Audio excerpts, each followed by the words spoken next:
Dentro de las trincheras. Christopher Pouncey.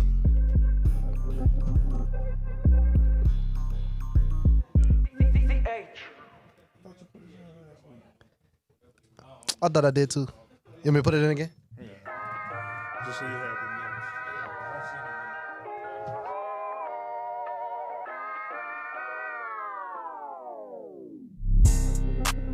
names. Inside the trenches.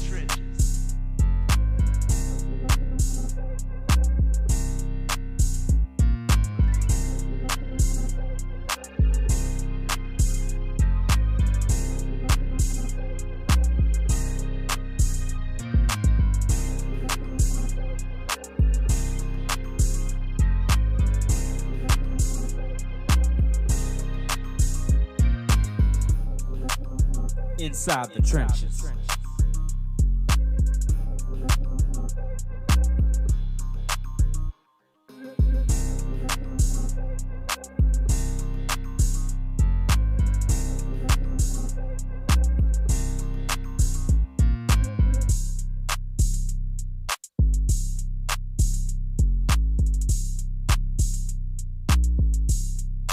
Dentro de las trincheras.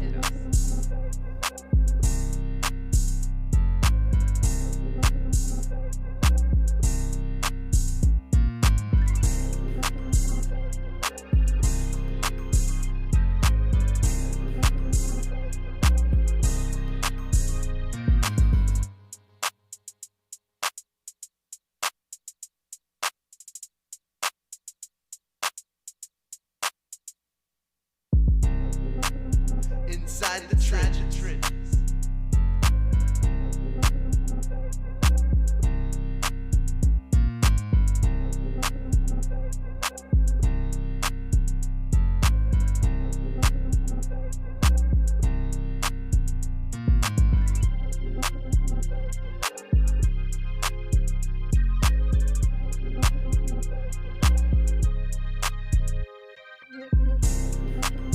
Inside the trenches.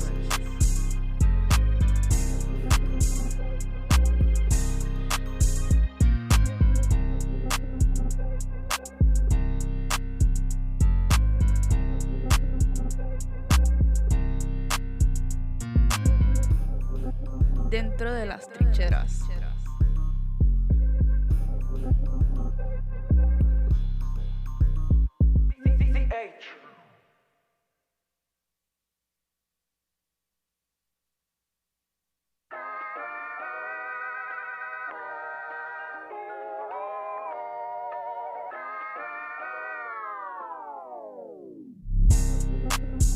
Inside the trenches.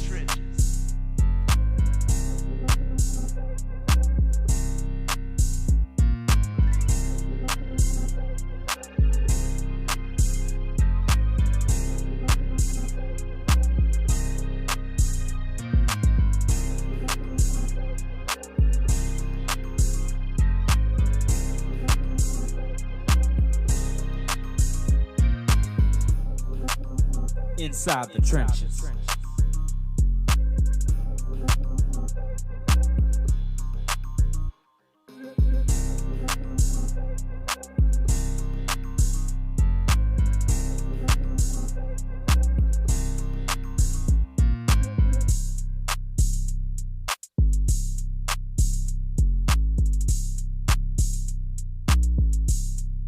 Dentro de las trincheras.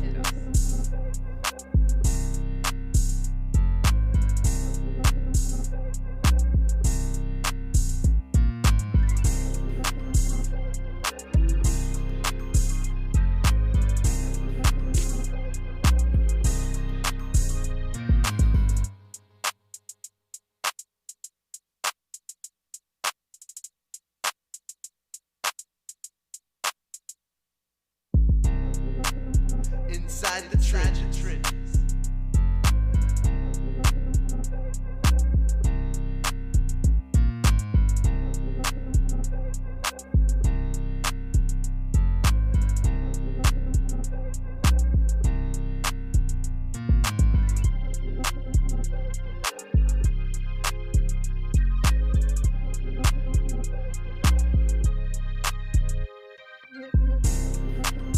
Inside the trenches.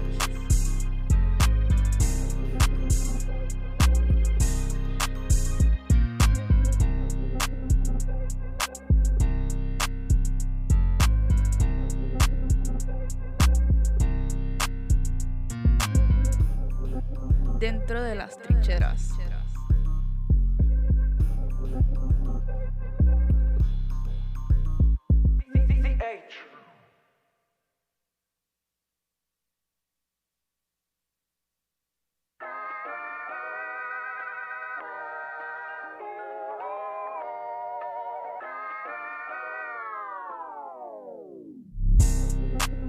Inside the trenches.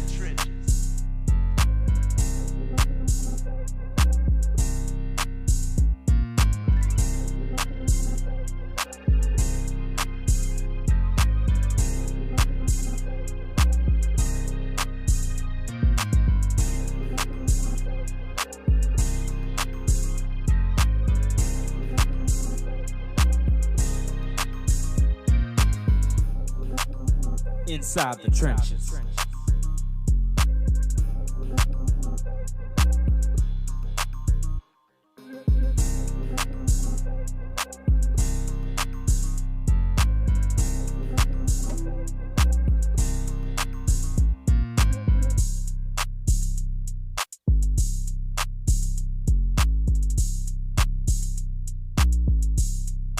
Dentro de las trincheras.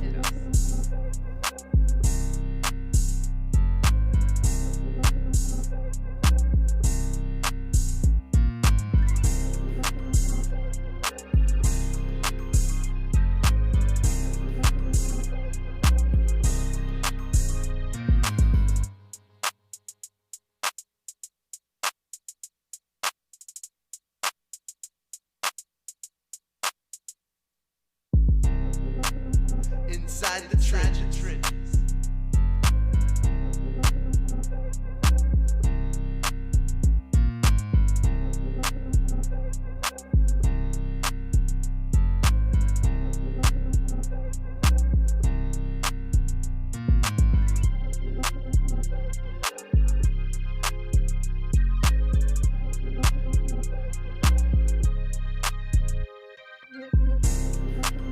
Inside the trenches.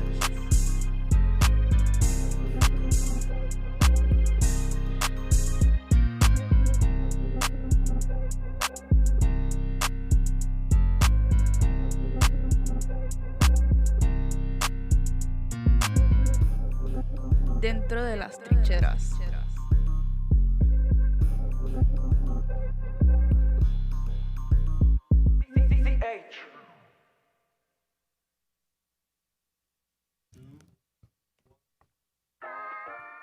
Well, hello, somebody. Welcome back to another episode of Inside the Trenches. It's your host, Marlon, Big Fave Favorite. I'm here with the coolest co-host, south of the Dixie, baby. That's right, my man, CL NOLA. And we got a little Chris in the building with us again. I hope y'all enjoying y'all Monday evening. Hey, for my Baton Rouge folks out there, shouts out to y'all. I know y'all excited. LSU is doing their thing in the World Series right now. Had a great weekend and so far having a great night. We do want to take this time to thank our sponsors. We want to thank Robert Wolf Construction and Real Estate. They're located at 143 Lapalco Boulevard, Gretna, Louisiana. You could give them, hey, they calling right now. Y'all heard the phones. 504-393-2445. We also want to take this time to thank Health Nut System. Dr. Kendra Anders, baby, she came on the show a couple weeks ago, talked about Still Body, those great products. Hey, UP, I got you, big dog. She got the fire products for us to help us curb our appetite, put the right nutrients in our system, and also Conquer Sports, Lyman Camps. Hit them up at Conquer Sports on Instagram. Get more information about those camps.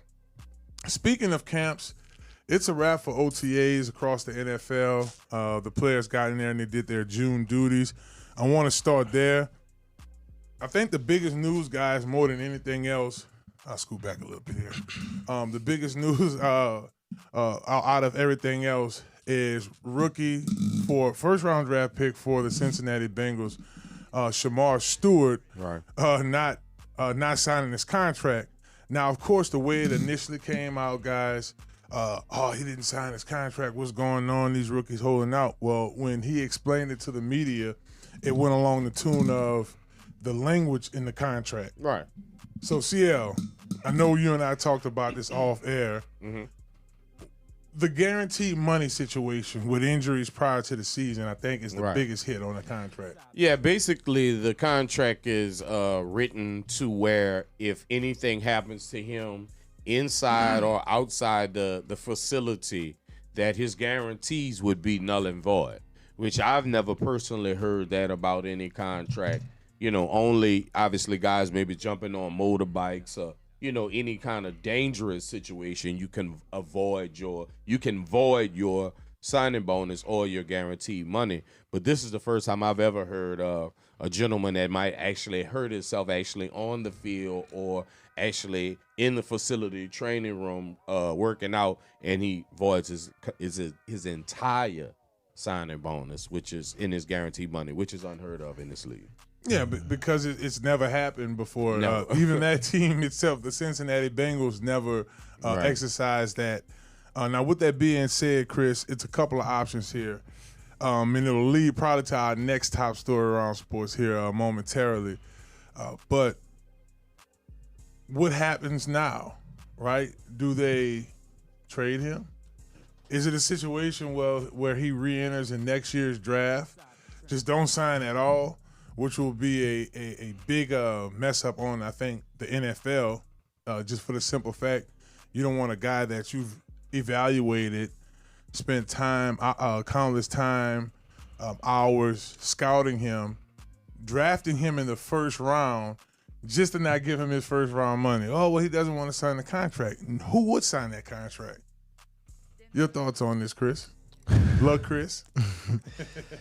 Well, I think at this point, I feel like they I think a trade probably needs to happen. I feel like a trade, for both sides. I feel like it's only right for both sides. Maybe he needs a new scenery somewhere elsewhere, because this is, like you said, it's unheard of, and I think that should be the next step from there. Your thoughts on this, CL? This is getting ugly. OTAs is over. Training camp hadn't got here. I have a quick fix, and I have an alternative. The quick fix is that he would be re-enlisted back in to get drafted next year in 26. That's a quick fix. The other possibility I was thinking about was C said, maybe a trade. See, the problem is what a trade is, whoever's trading for him, knowing the situation, they're going to want a discount and not pay him as a first round pick. That part. They're going, so the money won't be the same, obviously, from what he would have signed with the Bengals, even though he had a ridiculous clause inside of it. I was that part, right? Because it's right. Because the contract isn't signed. Now it's his quote unquote guaranteed money. Right. But you do have to sign on the line that is dotted. I want to hear from y'all on this. Y'all feel free to comment below right here on ESPN, YouTube Live. Just make your comments below. What should he do? Should they go back to the table? That's an option and figure something out. Well, I think the relationship is hit a situation, because he made a valid point of saying that the Bengals are more interested in winning arguments than winning football games. Because at the same time we're having this conversation, the number one sack leader in the NFL, Trey Hendrickson, does not have a contract for the Cincinnati Bengals. Correct. And I think it just speaks volumes to what's going on in Cincinnati with them deciding to pay T. Higgins and Chase at the same time, which has never happened before. Yeah. Maybe they feel like they can win with offense, but to lose, I actually saw a clip that we did not too long ago, and I stated that no team can have a first-round pick and he not play that first round. He sits out that entire first round. So, that entire first year. So this is a situation that needs to handle itself before the league steps in personally. I do think they need to figure this out, because this could potentially be a trending thing. This could continue to happen. I think about it from the perspective of what's you and I were just before we got on there. Look, Chris, I think you may have just walked in here. We talked about Coach Dave Merritt, secondary coach from the Chiefs.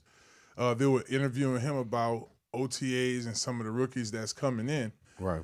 We started to really see it last year with Caleb Williams. And this leads me to my next subject, y'all. This is about the NIL, and it's top news every week. Right. You know, Absolutely. And I look at it, y'all, from the perspective of this coach has a really great point. Y'all can look it up. It's on YouTube. Just type in Dave Merritt, the secondary coach from the Kansas City Chiefs. Right. This really, I had to talk to y'all about this tonight because when I heard this, and it's a short clip. There's one that's 8 minutes long. There's one that's a few minutes, but he talked about the effect of NIL. I say we saw it last year with Caleb Williams. Y'all saw the stories. Oh, he might go back to USC. Right. You know, if he don't get drafted the way he wants. He doesn't want to go to Chicago. He doesn't want to be in Washington, or he wanted to be in Washington. And this will continue to be a problem because of leverage. Case in point, my rookie year was 2009, right? As he slips. As I see, I got to sit for this. I don't know when I start talking, boys. Nights like this, I wish raindrops would fall. Get to my Eddie Kane, right? But we didn't have this type of leverage. Right. A Sherman Stewart wouldn't be able to say, all right, he's sitting on, then he went to Texas A&M. Are you kidding me? Right.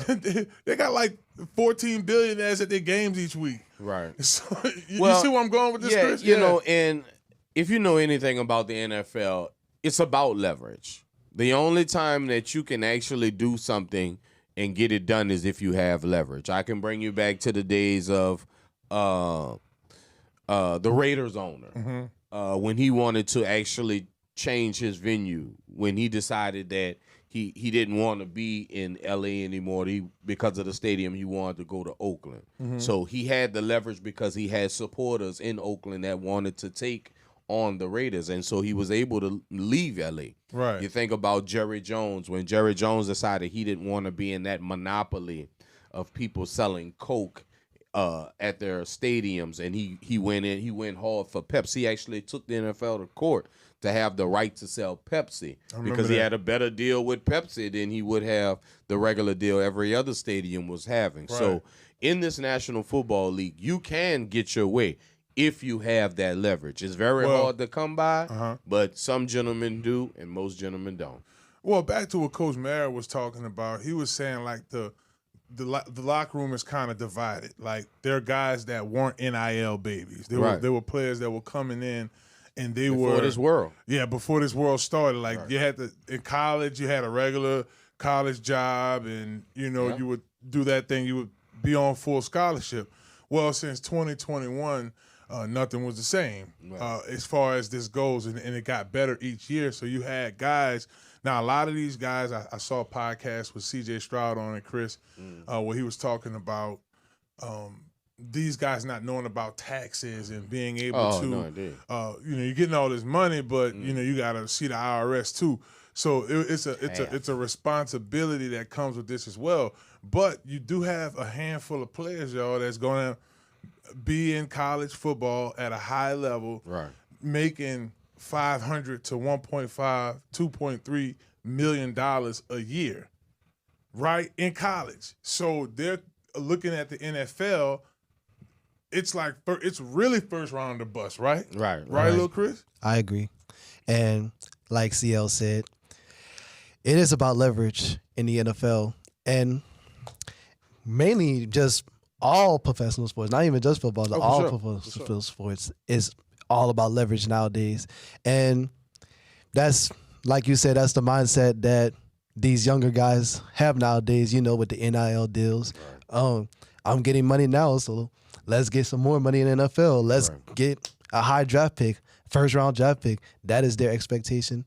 But I agree that the locker room is kind of divided. Like for reasons you just said, there's some people that didn't have NIL deals and had regular college jobs while playing football in college.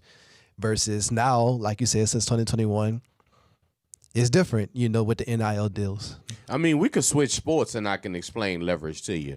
When LeBron decided that he would only sign 2-year deals moving forward, then everyone else followed the trend of only signing 2-year deals.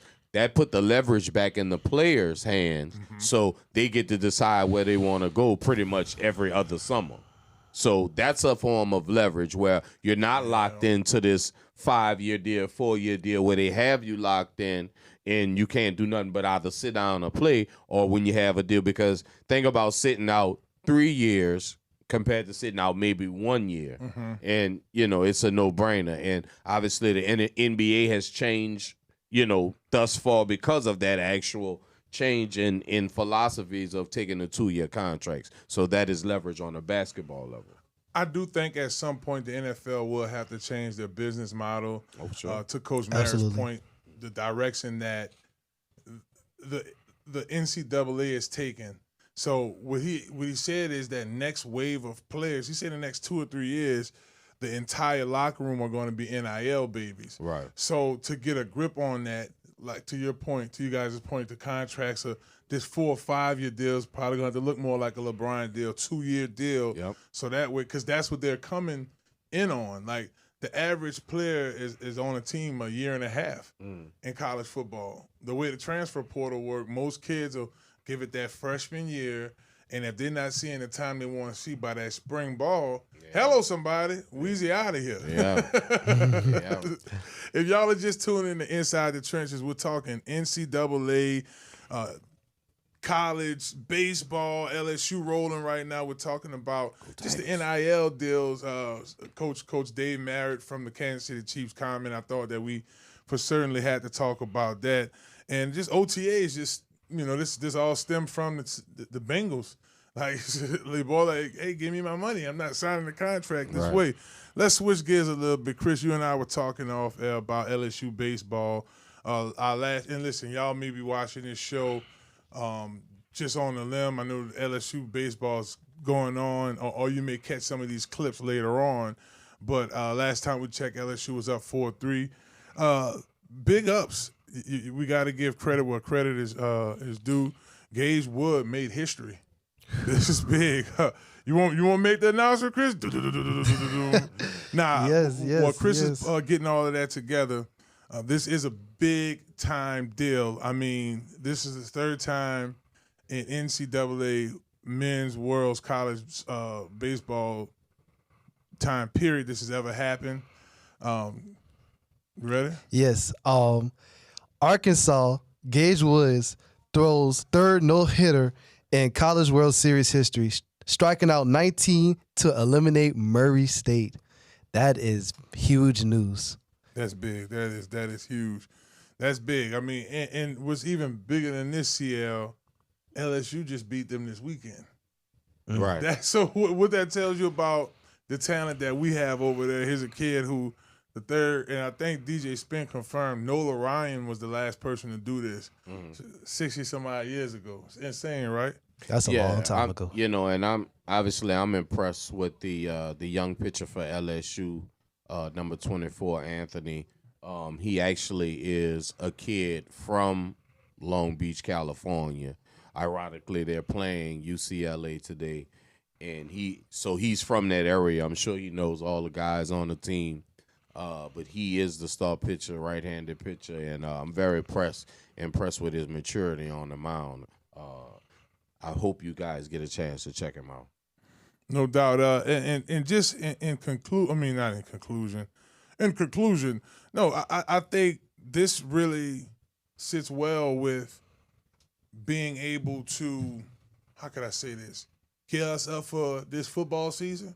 Right, we're gonna talk Saints our last segment, so y'all be sure to stick around for segment 4. We're gonna talk post-OTAs, New Orleans Saints team, and kind of look at a couple areas on the team. I would love to get you guys' feedback on that. And in addition to that, we'll be joined by Dr. T-Bob, mental health specialist. She's going to come by and talk to us. This is Men's Mental Health Month, so this is something that we really it's a huge topic, so y'all definitely stick around for that. And we will also be joined by Jack Holmes, legendary Saints running back, big dog back in the early 80s for the Saints. He's going to talk to us about some of those days. I love these stories here in the off season. But as we start to wrap up this segment, guys, I do want to talk about this NBA Finals. We know the names we've been hearing. It's been Ty Heldenberg. Tyrese Halliburton. Tyrese, I said Ty. Tyrese Halliburton. I have Halliburton. I do have Monday brain for real. Like right now, I've probably been rolling since like 5 o'clock this morning, and SGA. But who are some dark horse candidates who could potentially be NBA MVPs for this series? I mean, there's some guys. Finals MVP. Finals MVP. Anybody name? Siakam. To me, Siakam is the difference in Indiana. I mean, we know about Halliburton, and we know about the center Miles Turner, right? We know about those gentlemen, but I think when you look at Siakam, he's definitely on both ends. He gets the rebounds that you just don't think he will get. If they were to pull this finals off, I think Siakam would be the MVP of it because Halliburton hasn't really shown up in the points department. I guess I got the Monday myself. I'm telling you, the points department, but he is obviously playing top notch basketball. Yeah. I like the late night shows though, right? I love a late night show. I just get a little slower. Hello, somebody. What'd you say there, Chris? For Indiana, I would have to agree with you, CL. He was literally the first person I was thinking off the top of my head. Pascal Siakam. The way his impact on both ends of the floor, it is really showing for Indiana. And I mean, there's a reason. As controversial as it was, he won Eastern Conference Finals MVP against the New York Knicks. Yes, absolutely. Might be the only champion on the floor. Absolutely. If I'm not mistaken. Yeah. So I would definitely say for Indiana, it would be definitely Pascal Siakam because of his impact on both ends of the floor. And in some ways, you could kind of somewhat say he's been a little bit more consistent than Tyrese Halliburton for Indiana. Tyrese Halliburton. I call him Ty Heldenberg. Tyrese Heldenberg. You can call him what you want. Yeah. Just don't call him for fronts. Now I have a dark horse MVP champion, Finals MVP. I'll go Jalen Williams. He had 36 minutes the other night, 27 points. The game before that, he had 36 minutes, 26 points. So he's somebody who has been clutch for OKC really throughout the whole season. So he's somebody that we definitely have to take a look at as well. I mean, it would be hard pressed for it not to be SGA. I mean, you're dealing with and we just pretend he's not the MVP. I mean, you're dealing with a real star. I mean, this guy has been averaging 30 points a game since regular season. Every game he plays, he averages 30 points a game.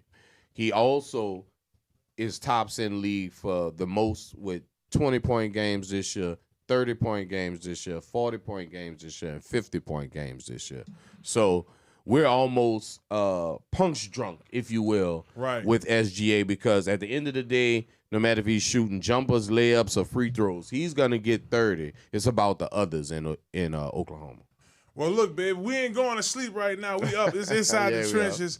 We live here at the Loyola studio, so for sure we're going to keep this thing going. Hey, and listen, we want to send a big shout-out to Robert Wolf Construction and Real Estate, 143 Lapalco Boulevard. Y'all be sure to make y'all way over there. They have nice specials on the roof elevation. The house elevation. Hurricane season is coming up. Let them come over there and get you a quote. And it's also, if it's anything in commercial or residential real estate, whether it's you fix up your house, you want to add on to it, hit my folks up. The number's 504-393-2445. Well, y'all don't go in there. Well, we'll be joined next segment by Dr. T-Bob. She's going to come by and she's going to talk to us about mental health. Y'all know this is Mental Health Month. So y'all stick around. Y'all don't go anywhere. It's Inside the Trenches right here on ESPN Baton Rouge. We live on YouTube. Yes, we are. Yes. Hello, somebody. This is Robert Wolf. If you are in need of construction or real estate services, project management services, give us a call at 504-393-2445. Well, hello. Like Rob just said, hit up Robert Wolf Construction and Real Estate for your real estate and construction needs. And let them know you heard about them on Inside the Trenches with Marlon Favorite on ESPN New Orleans. Hello, somebody. Hi, it's Alberto Montero. We got a great selection of vehicles in and out of here on a daily basis. We offer financing, all Carfaxes are online, and all our vehicles are serviced and inspected before sale. Best selection and prices in all of the New Orleans metro area. Come visit us today at 1512 North Causeway in the heart of Metairie. Come check us out at MonteroMotors.com. Montero Motors, a proud sponsor of Inside the Trenches, ESPN New Orleans. Hello, I'm Shelton Jordan with Lamar Crescent City Ford. If you are in need of a commercial vehicle, I'm here to help. From F-150s to Super Duty trucks or chassis to cargo vans, passenger vans, or if you're in need of a vehicle to be upfitted, we can build it especially for you. Or if you're looking for a truck or SUV, I can also help you at Lamar Ford Store in Kenner. Feel free to call me at 504-734-3579 and ask for Shelton. Lamar Crescent City Ford is a proud partner of Inside the Trenches on ESPN.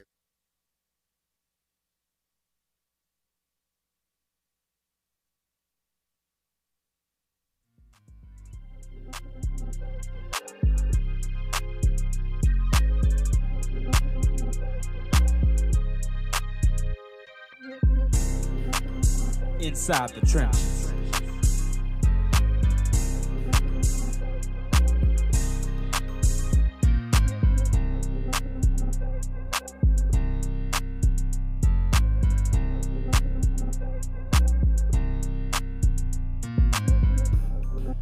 Dentro de las trincheras.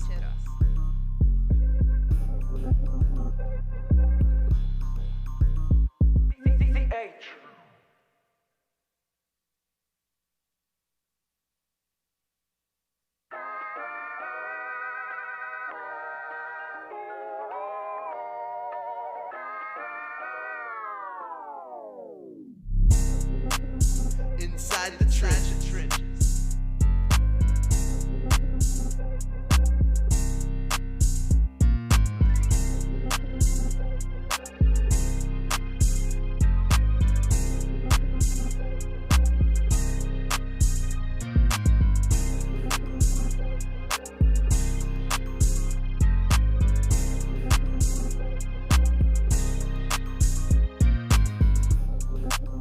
Inside the Trenches.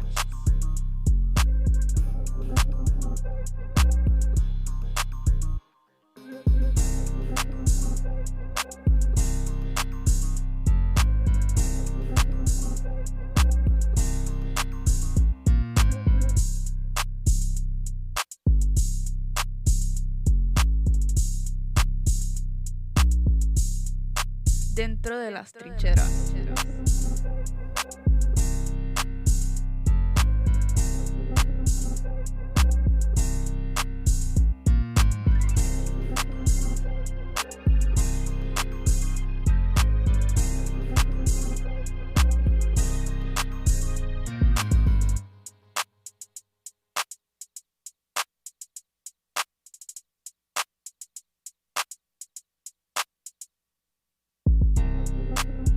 Inside the trenches.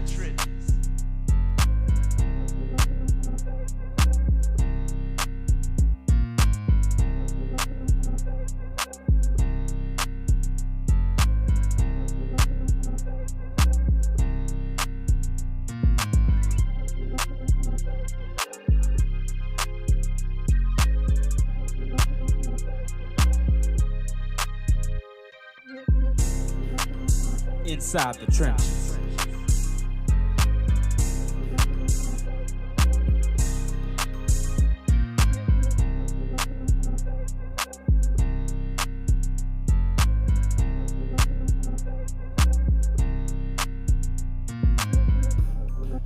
Dentro de las trincheras.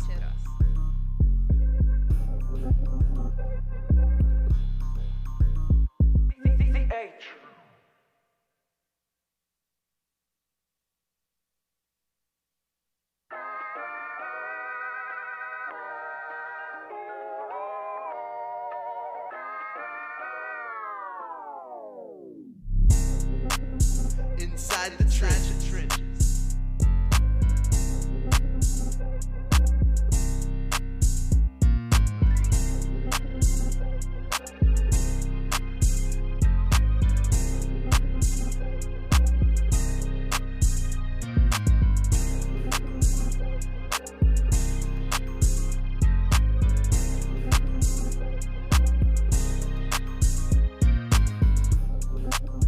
Inside the trenches.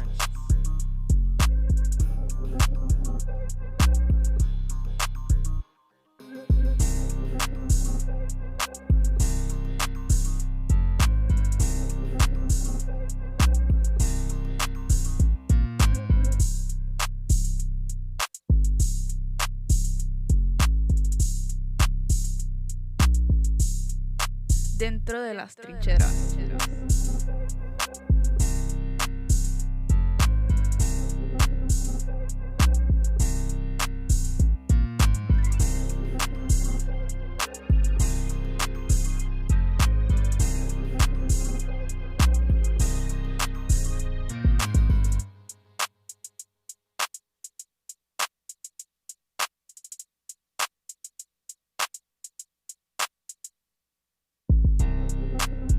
Inside the trenches.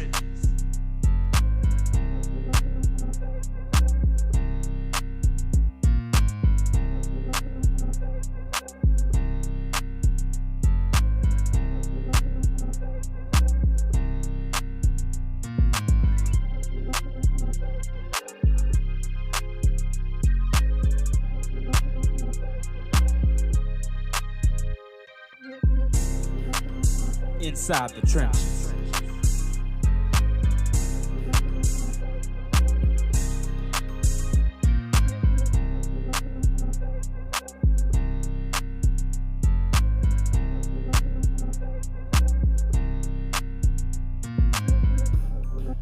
Dentro de las trincheras.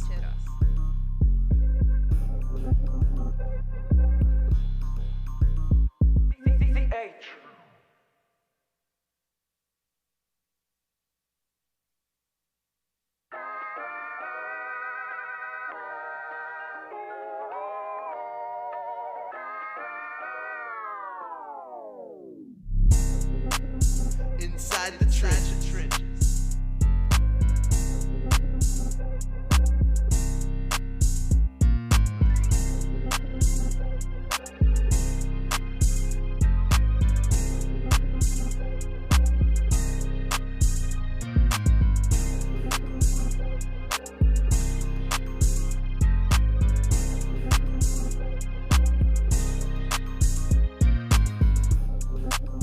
Inside the trenches.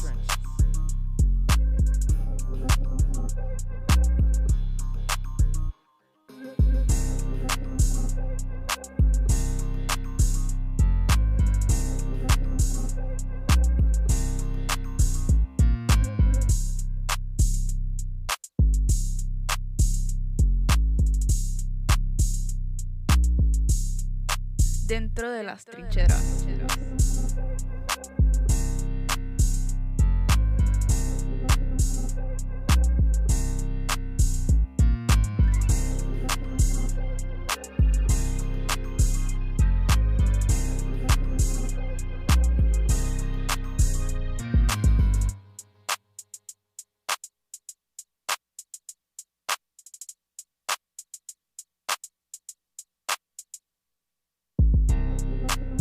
Inside the trenches.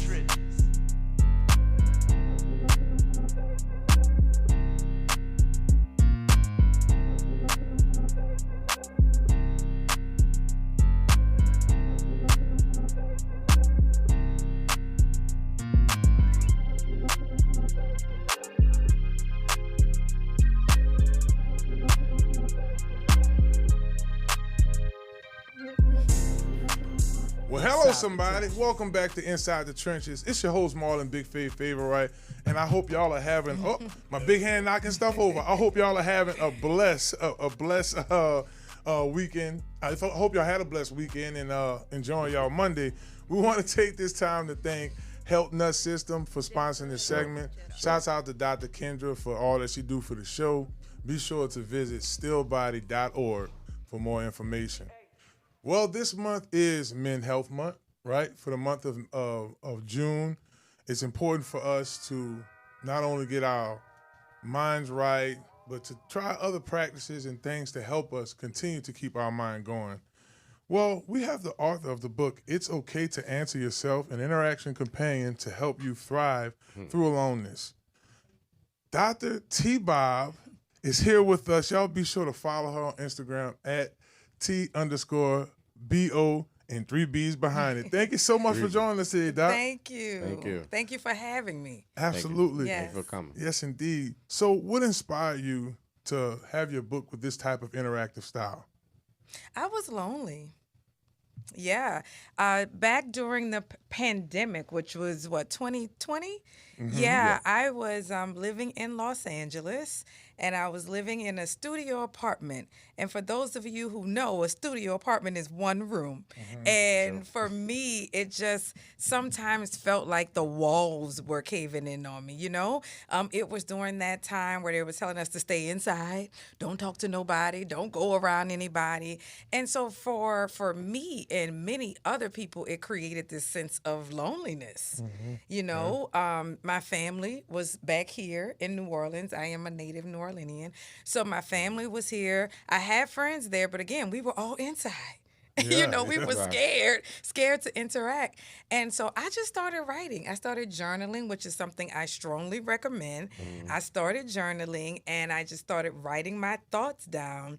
And it turned into a book. You know, and I wanted to have people to participate in activities because for me, I don't like reading just boring books, you know, and I don't like thick books. So you'll see I have a small but powerful message there. And so some of the things that I learned in my therapeutic practice, I wanted to put into the book.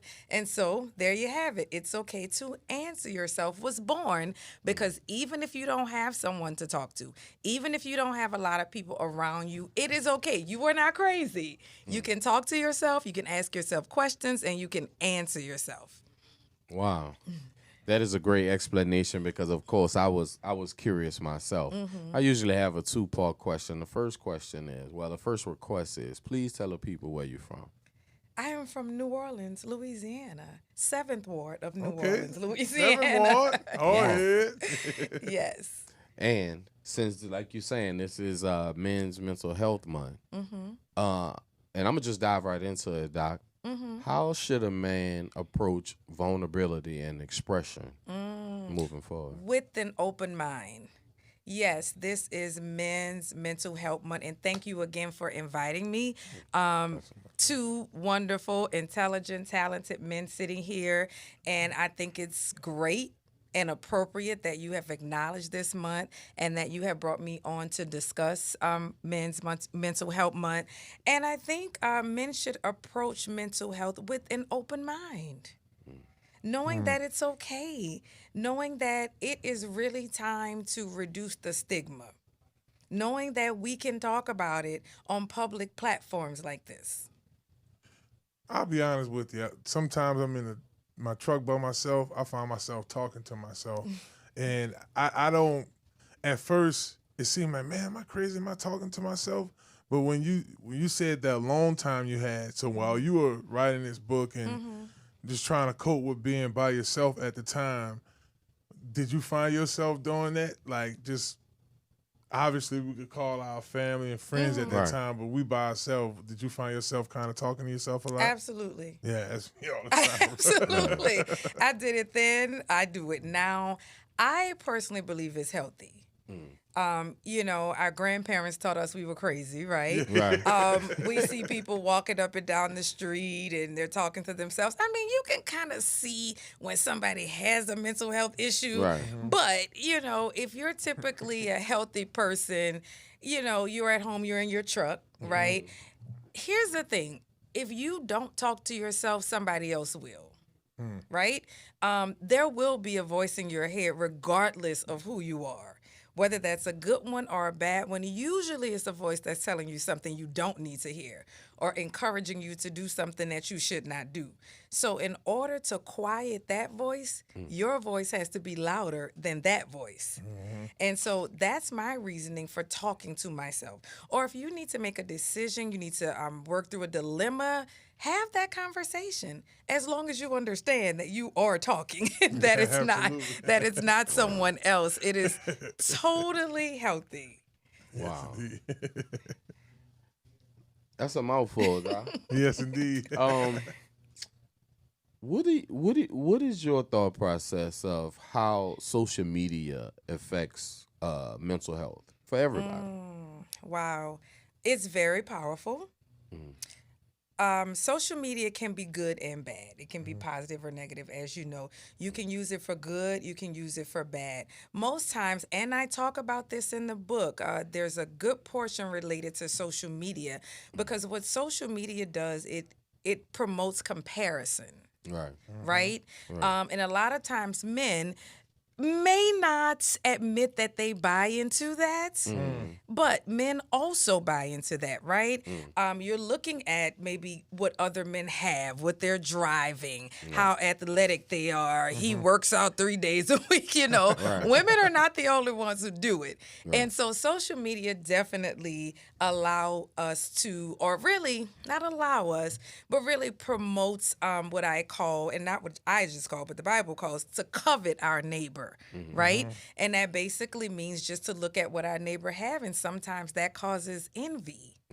Which of course leads to many other things. So social media can definitely be one of those things that's not healthy for our mental health. No doubt. I'm just looking through the book. I'm glad it's a short read because when books get thick, they intimidate me. I'm like, oh man, I'm sitting here reading. But I see that this book does get to the point, and there is an opportunity to journal at the back of it. Absolutely. I love your spiritual touch to it. I saw a chapter from in Deuteronomy in the beginning. It's very important to have that spiritual connection with God, especially when you're dealing with loneliness and being alone. Yes, no, absolutely. You know, oftentimes the enemy wants us to feel like we're alone. That's the tactic, right? You're the only one dealing with this. That's what the voice usually tells you. When you are in a space where you're thinking about taking your life. And speaking of that, men have a higher rates of suicide. You know, they have higher rates of completing suicide. And so one of the things to note is, the enemy wants to get us in a place, men and women, humans in general, where, again, we feel like we're the only one going through it. No one understands us. We have no one. No one loves us. No one likes us. And we're the only ones in the entire world dealing with this. When the fact is, it's probably another 1,000 that feel the same way you do, but because you're not talking about it, no one knows. Because you're keeping it a secret, no one knows. And secrets kill. Yeah, for sure. Yeah, we've recently dealt with a lot of suicides recently here in the area. So. Like I said, it's just the pressure of the times. It's a lot going on. It's a lot of financial stress. Marriages are being attacked. You know, like I said, people that's feeling like they're behind the 8 ball because they're by themselves a lot. So, like, I guess as they read this book, what are some other things that they can pull from your book to kind of help them deal with not only loneliness, but the mental side of it as well, like how to cope with it and come out of that shell? Sure. So what the book does, as you said, there's journaling, but there are questions. So throughout the book compares, I should say that, the book compares loneliness to a hurricane. So here we are in New Orleans. This is almost hurricane season, huh? Yeah, we wouldn't know nothing about that. I think we just got into it. I think Right. So there are 5 categories of a hurricane. There are 5 chapters in the book. And each chapter compares loneliness to a hurricane. And through each chapter, you have reflective questions. Right?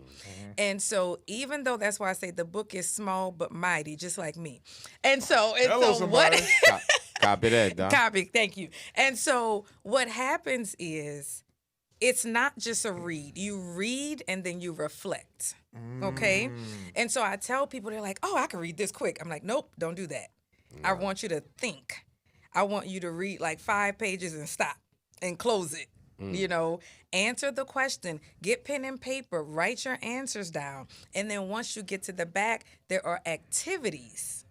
And so you can't really get the full idea of the book unless you answer the questions and do the activities. So what will people pull? Motivation, purpose.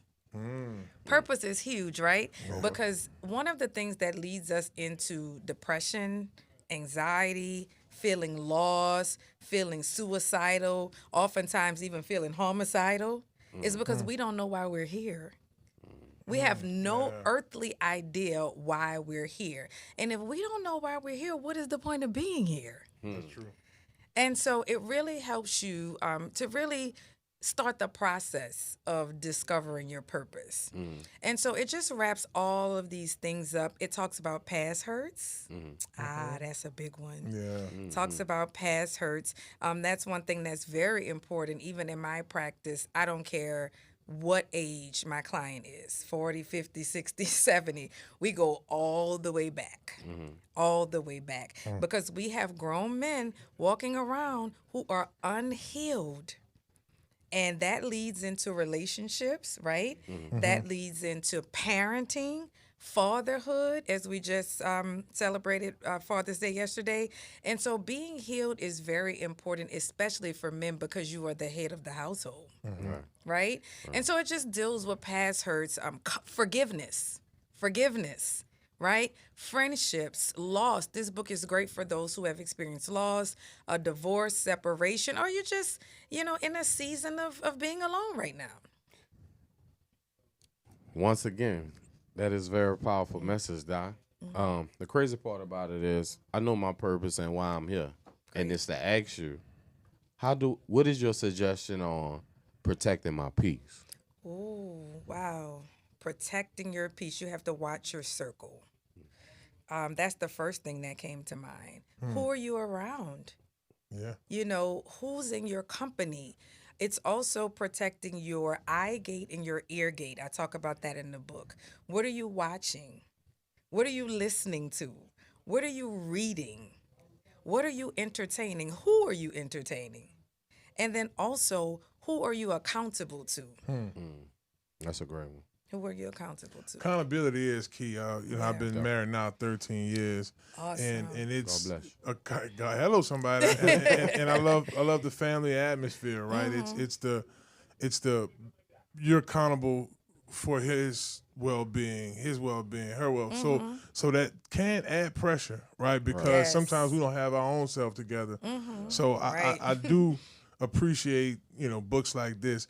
Hey, if y'all just tuning in, we're joined by Dr. T. Bob. Be sure to follow her on Instagram at T_BO and 3 B's after that, baby. You can follow her on Facebook as well. And whether it's Amazon books or whomever, you can find this book. Yes, you Be can. sure to order it. It's a quick read. It's okay to answer yourself. Really nice hard book. I like the coloring on it. It really Is it audio?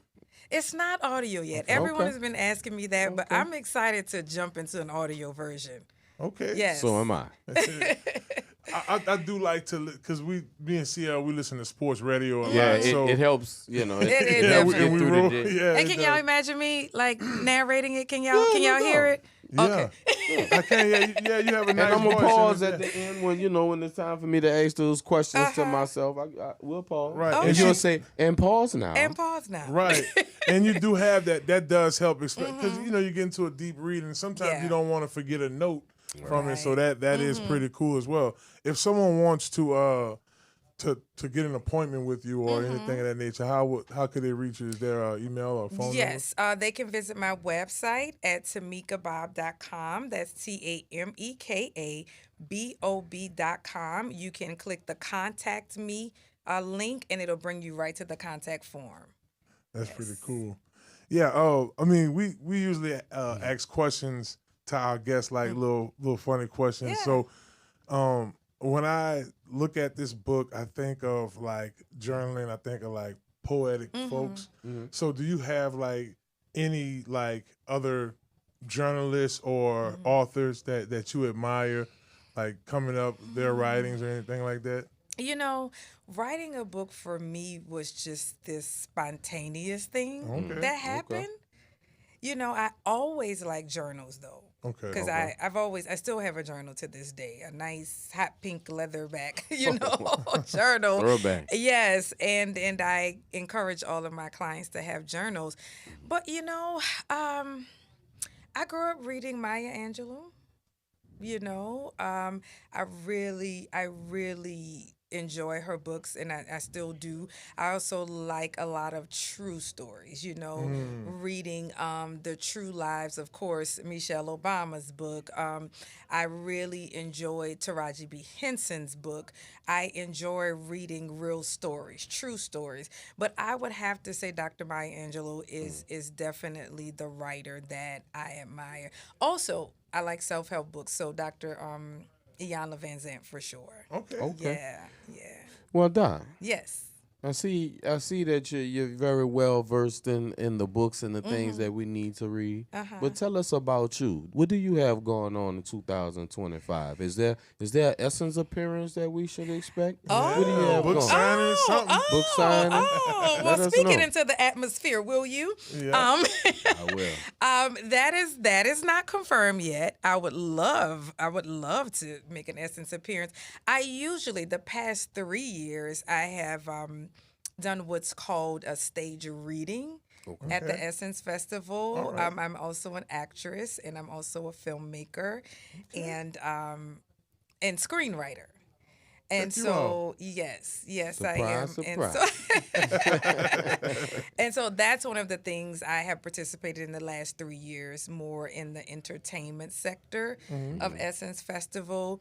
And so I am in prayer that will happen again this year.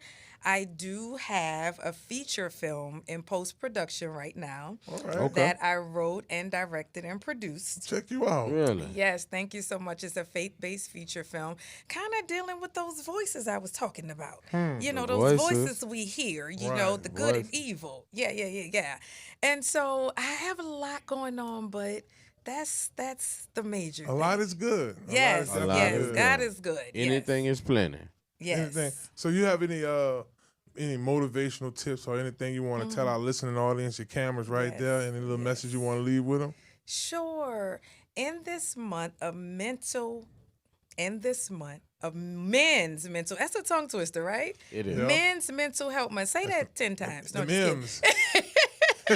Say it 5 times. Abbreviated. Right. It's just so important that we acknowledge our mental health. It's not something that's going to go away. If you're not feeling well, if you're feeling sad, if you're experiencing anxiety, thoughts of suicide, or anything like that, it is important that you understand it and that you admit it. And once you do, speak to a professional. Guess what? Therapy is cool. Therapy is dope. It's not a bad thing, right? It's not that expensive either. People think it's expensive. Find someone who you can talk to, and trust me, it will change your life. It's nothing to be embarrassed about. You can still be a man. You can still be hard and stuff. Yeah. You can still go to the gym. You can still work out. You can do all the things, but at the same time, you can get help emotionally, physically, and spiritually by seeking therapy. Well, y'all heard it from Dr. T. Bob herself. Remember, y'all go right now to Amazon Books. Download this book right now. Bestseller. It is okay let's make this thing a continual bestseller, baby. It is okay to answer yourself by Dr. T. Bob.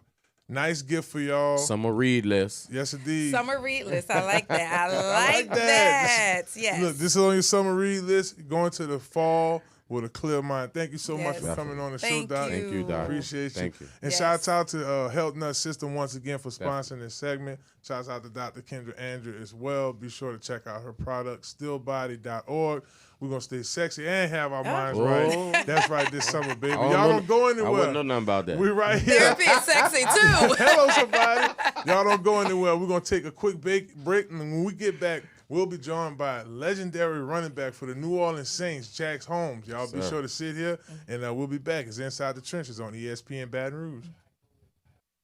Hello, somebody. This is Robert Wolf. If you are in need of construction or real estate services, project management services, give us a call at 504-393-2445. Well, hello. Like Rob just said, hit up Robert Wolf Construction and Real Estate for your real estate and construction needs. And let them know you heard about them on Inside the Trenches with Marlon Favorite on ESPN New Orleans. Hello, somebody.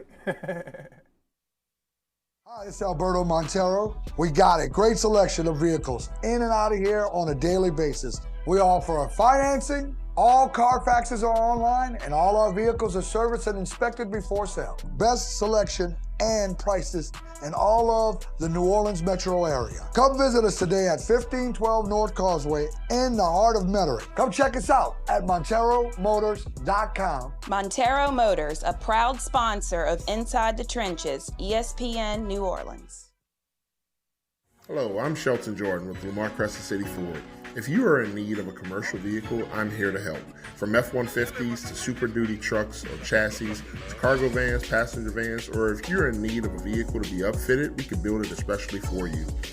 Or if you're looking for a truck or SUV, I can also help you at Lamar Ford Store in Kenner. Feel free to call me at 504-734-3579 and ask for Shelton. Lamar Crescent City Ford is a proud partner of Inside the Trenches on ESPN.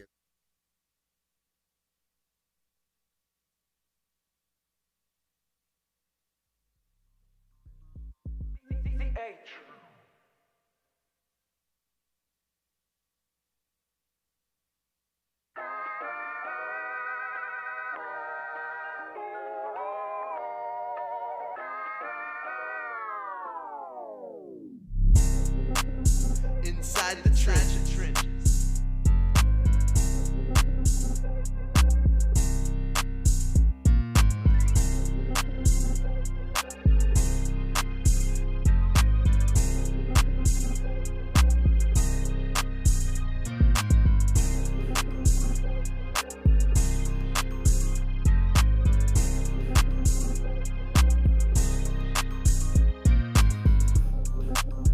Inside the trenches.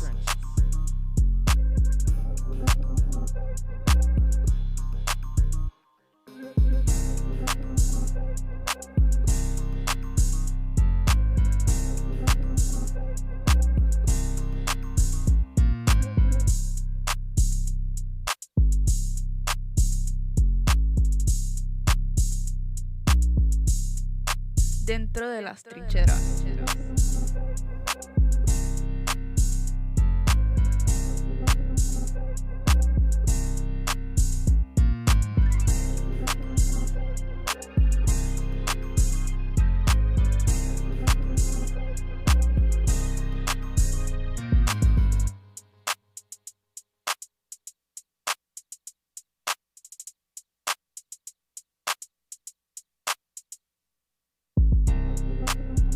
Inside the trenches.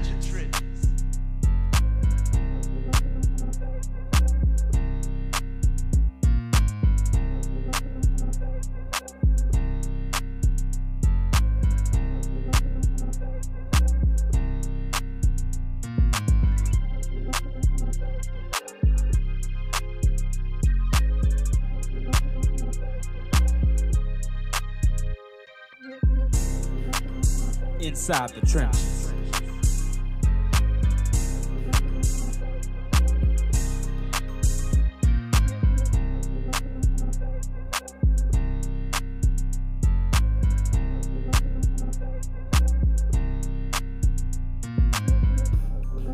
Dentro de las trincheras.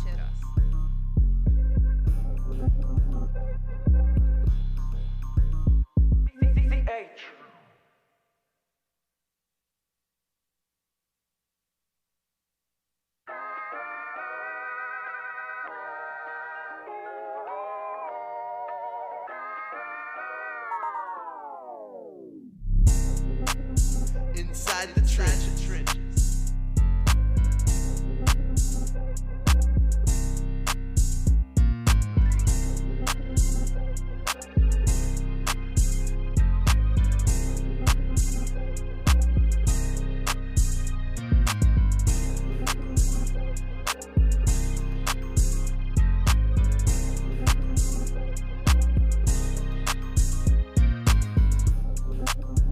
Inside the trenches.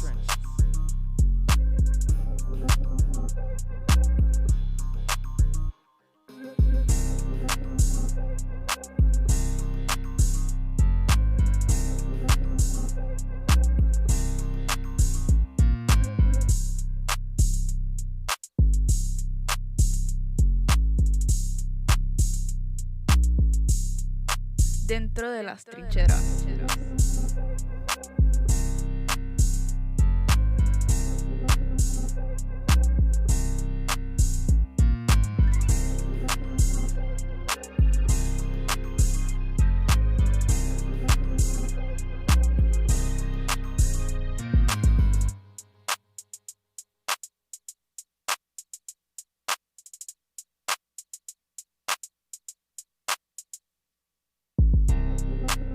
Inside the trenches.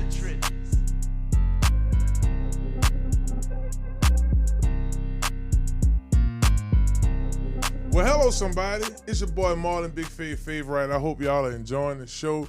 And shout out to ESPN Baton Rouge for having the show on their YouTube. Y'all can check us out every Monday, 6:30 to 8:30. We have great guests on the show like we have right now, and we also have a good time. My man CL, he the GM, so he gonna keep y'all going. So we really appreciate y'all. We encourage y'all to also go to Conquer Sports' Instagram, or you could go to Conquer Sports on Twitter. We have a lineman camp going on. We're taking ages basically 11 to 22, trying to get there anybody from college age to high school age, trying to get better. So get that information on there. Speaking of football, our next guest is no stranger to the sport, especially here in New Orleans. Born in Mississippi, drafted back in the, I want to say early 80s, late 70s.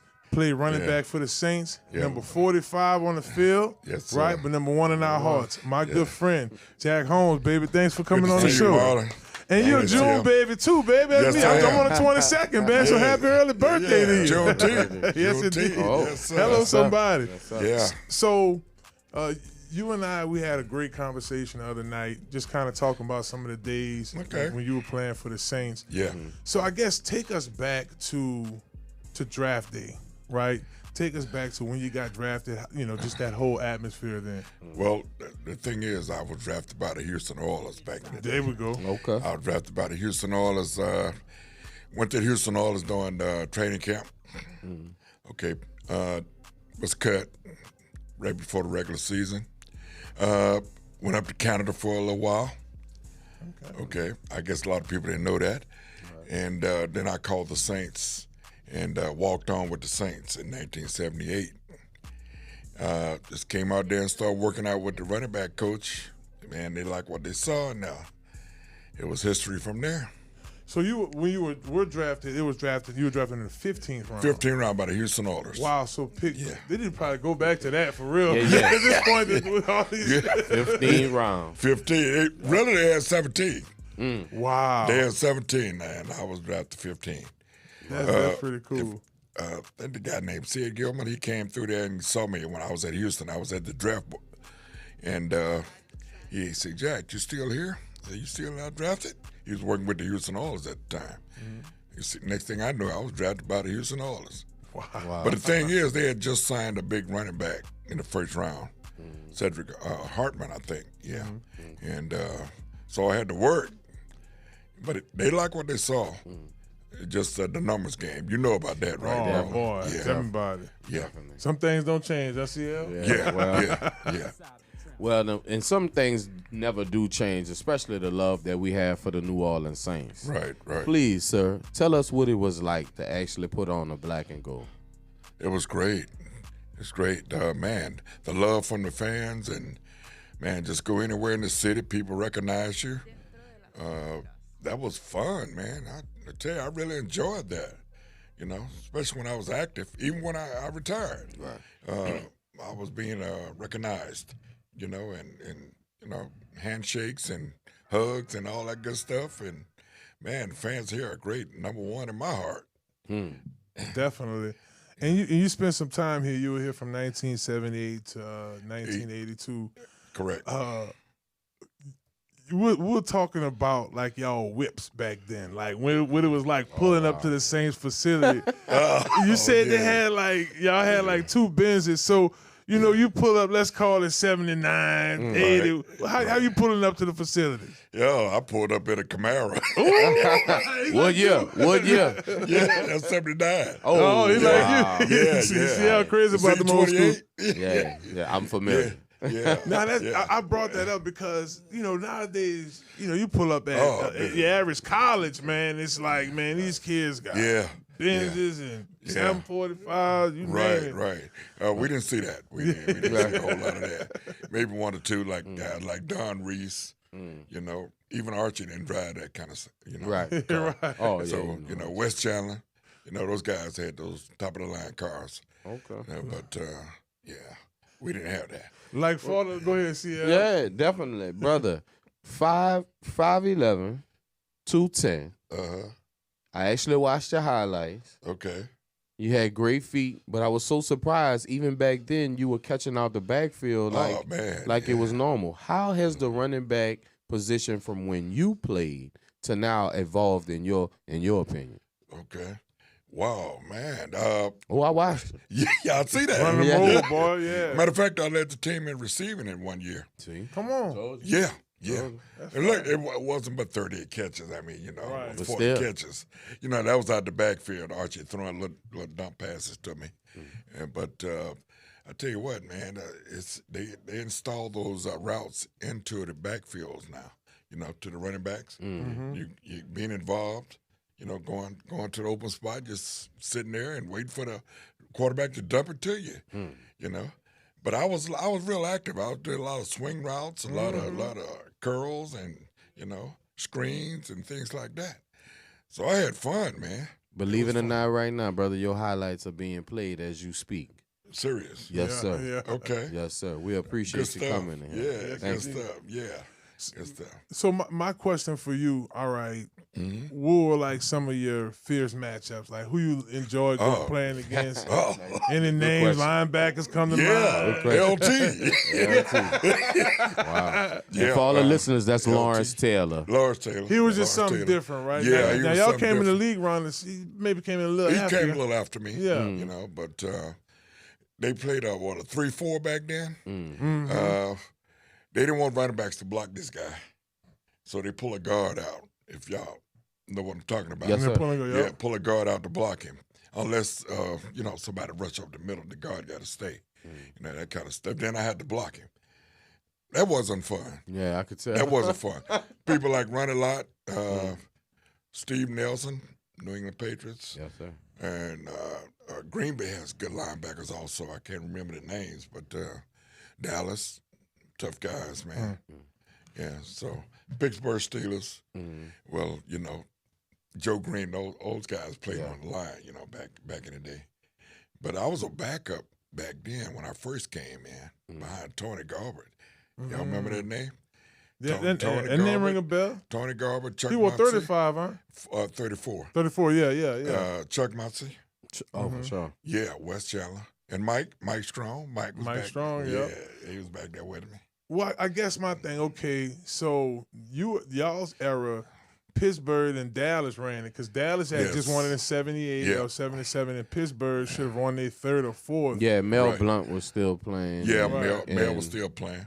Yeah. Franco was still playing. Exactly. Yeah. Terry Bradshaw. Yeah. Tell us this. They had that defensive line, Joe Green, Ernie Holmes, L.C. Greenwood, those guys, I think. Yeah. Yeah, that's some times right there. Listen, if y'all just tuning in, y'all listen to the voice of Jack Holmes. Look, I told y'all number one of y'all hearts, but he was 45 on that field, wrecking ball right out of Texas Southern. Yeah, I want to talk to you about that because this was around the time. This was before the lockout. Right. Before that was the late 80s, they had the NFL lockout. Yeah, this was before. But y'all were like at least 10 years, 10, maybe 15 years out of, Jim Crow or civil rights, Martin Luther King and all of that stuff happening. Yeah. What was it like being drafted out of HBCU? Yeah. Right? Houston, all this, man. I guess what that feeling was like for you. One thing about it, the HBCU taught us to be tough, man. We was rugged. We saw some of everything, you know. When it gets some of the toughest guys in the league, man. Back then, they was putting a lot of HBCU guys into NFL. Matter of fact, from my school, they had a lot of guys that was playing in the NFL. And Grambling, Jackson State, those guys was coming out of there. See, I played against Robert Brazile, Walter Payton, you know, guys like that, man, back in the day when it was real good. And we showed up and showed out. Right. Doug was later on. Yeah, Doug Doug Williams was. I played against Doug. Okay, Yeah. I was a senior. He was like a sophomore. Okay, right. I figured that. Yeah. But he was slinging it, man. And I forget the guy from Tennessee State. The quarterback. You got me thinking. I played against Too Tall Jones, guys like that, man. Tennessee State. Hollywood, too. Hollywood Henderson. He was out of Langston. Hollywood. Yeah, he played with my dad. My dad played with him at Langston. Okay. Yeah, and I got a chance to play against him in Dallas also, you know, against Dallas. That's cool. He was a beast. He was a beast. And, you know, he sat up there with Lawrence Taylor, man. You know, speed, quickness, and toughness. But So I noticed that you played a little bit of fullback from time to time. I played a lot of fullback. Yeah. Right. Yeah, I played. And, you know, it reminds me of guys that played halfback and fullback at the same time. Guys like the great Larry Centers that used to play for Arizona. Okay. Is there anybody that plays today that kind of reminds you of what you used to actually do? Because we know that you played a lot of fullback, you played running back, and you caught the ball out the backfield. Is there any guys that is comparable to your skills from back in the gym? That's a good question. Right now, I can't think of anybody like that. Right. You know, it's kind of tough. Old boy from Baltimore was that Richard? Yeah. Oh, that's probably about the only. I know you're talking about. Oh, your boy from San Francisco, maybe. Right. Oh, I can't think his name. Right. 44. His old lady do the jerseys and all 44. that. Just do it. The thing about it, I was a good blitz pick-upper. Right. I picked up blitz real good, especially on passing downs. So I don't know if they don't know if I'm blocking or going in the flats or going out the backfield catching the ball. But blocking was my thing because if y'all remember, I played with George Rogers. Right. Matter of fact, George got 1,600 yards my rookie year, his rookie year. Wow. Heisman Trophy. You talking about a guy 6'2", 235 pounds, Man. running the 4.4. Wow. Munster was just as big, running the 4.3. And you led them. Yes. Right. Yes. When Walter came in, you should have been in the league about 4 years by the time Walter Payton came in, huh? No, we came out together. Y'all came out together. I figured that. Yeah. Matter of fact, I'm from Mississippi originally. Yeah, that's right. Yeah, and I was with the North All-Stars, Mississippi All-Star game. Yeah. He was with the South. Wow. Yes. Boy, Mississippi, y'all was producing some backs back then, boy. We were rolling with bags back then. Yeah. Matter of fact, I outrushed him that game. Wow. That game, really. Yeah, you're right. He's the man, though. Yes, indeed. And look, I got a chance to play against him for 4 more years, man. I think that's Jackson pretty State, cool. Texas Southern. Wow. It was amazing. It was all he ran was draw screens and sweeps. You know, so it was fun. Well, I actually have a question. Now that you make, because I don't, you know, we just had Dr. Bob on, and we talked about comparisons and how we do that, you know, and so I've heard comparison is the thief of joy. But for all the younger listeners right now that didn't get a chance to see you play and see those days back, see that back in the day. Okay. Explain to them the relevance or how good Archie Manning was. Oh, man. He was the guy that knew every position on offense. Matter of fact, if I didn't recognize a player, I would ask him. I would come up to the line and ask him what I do. You know, what he tell me right quick and it bounced back to me. But he could read defenses real good, man. That was the key, I think. Reading defenses real good. And he was a tough dude, man. Man, we used to run the 1.5 miles before training camp. I don't know if you're familiar with that, Marlon. Oh, yeah. But under 11 minutes now. Yeah. And who you think finished first?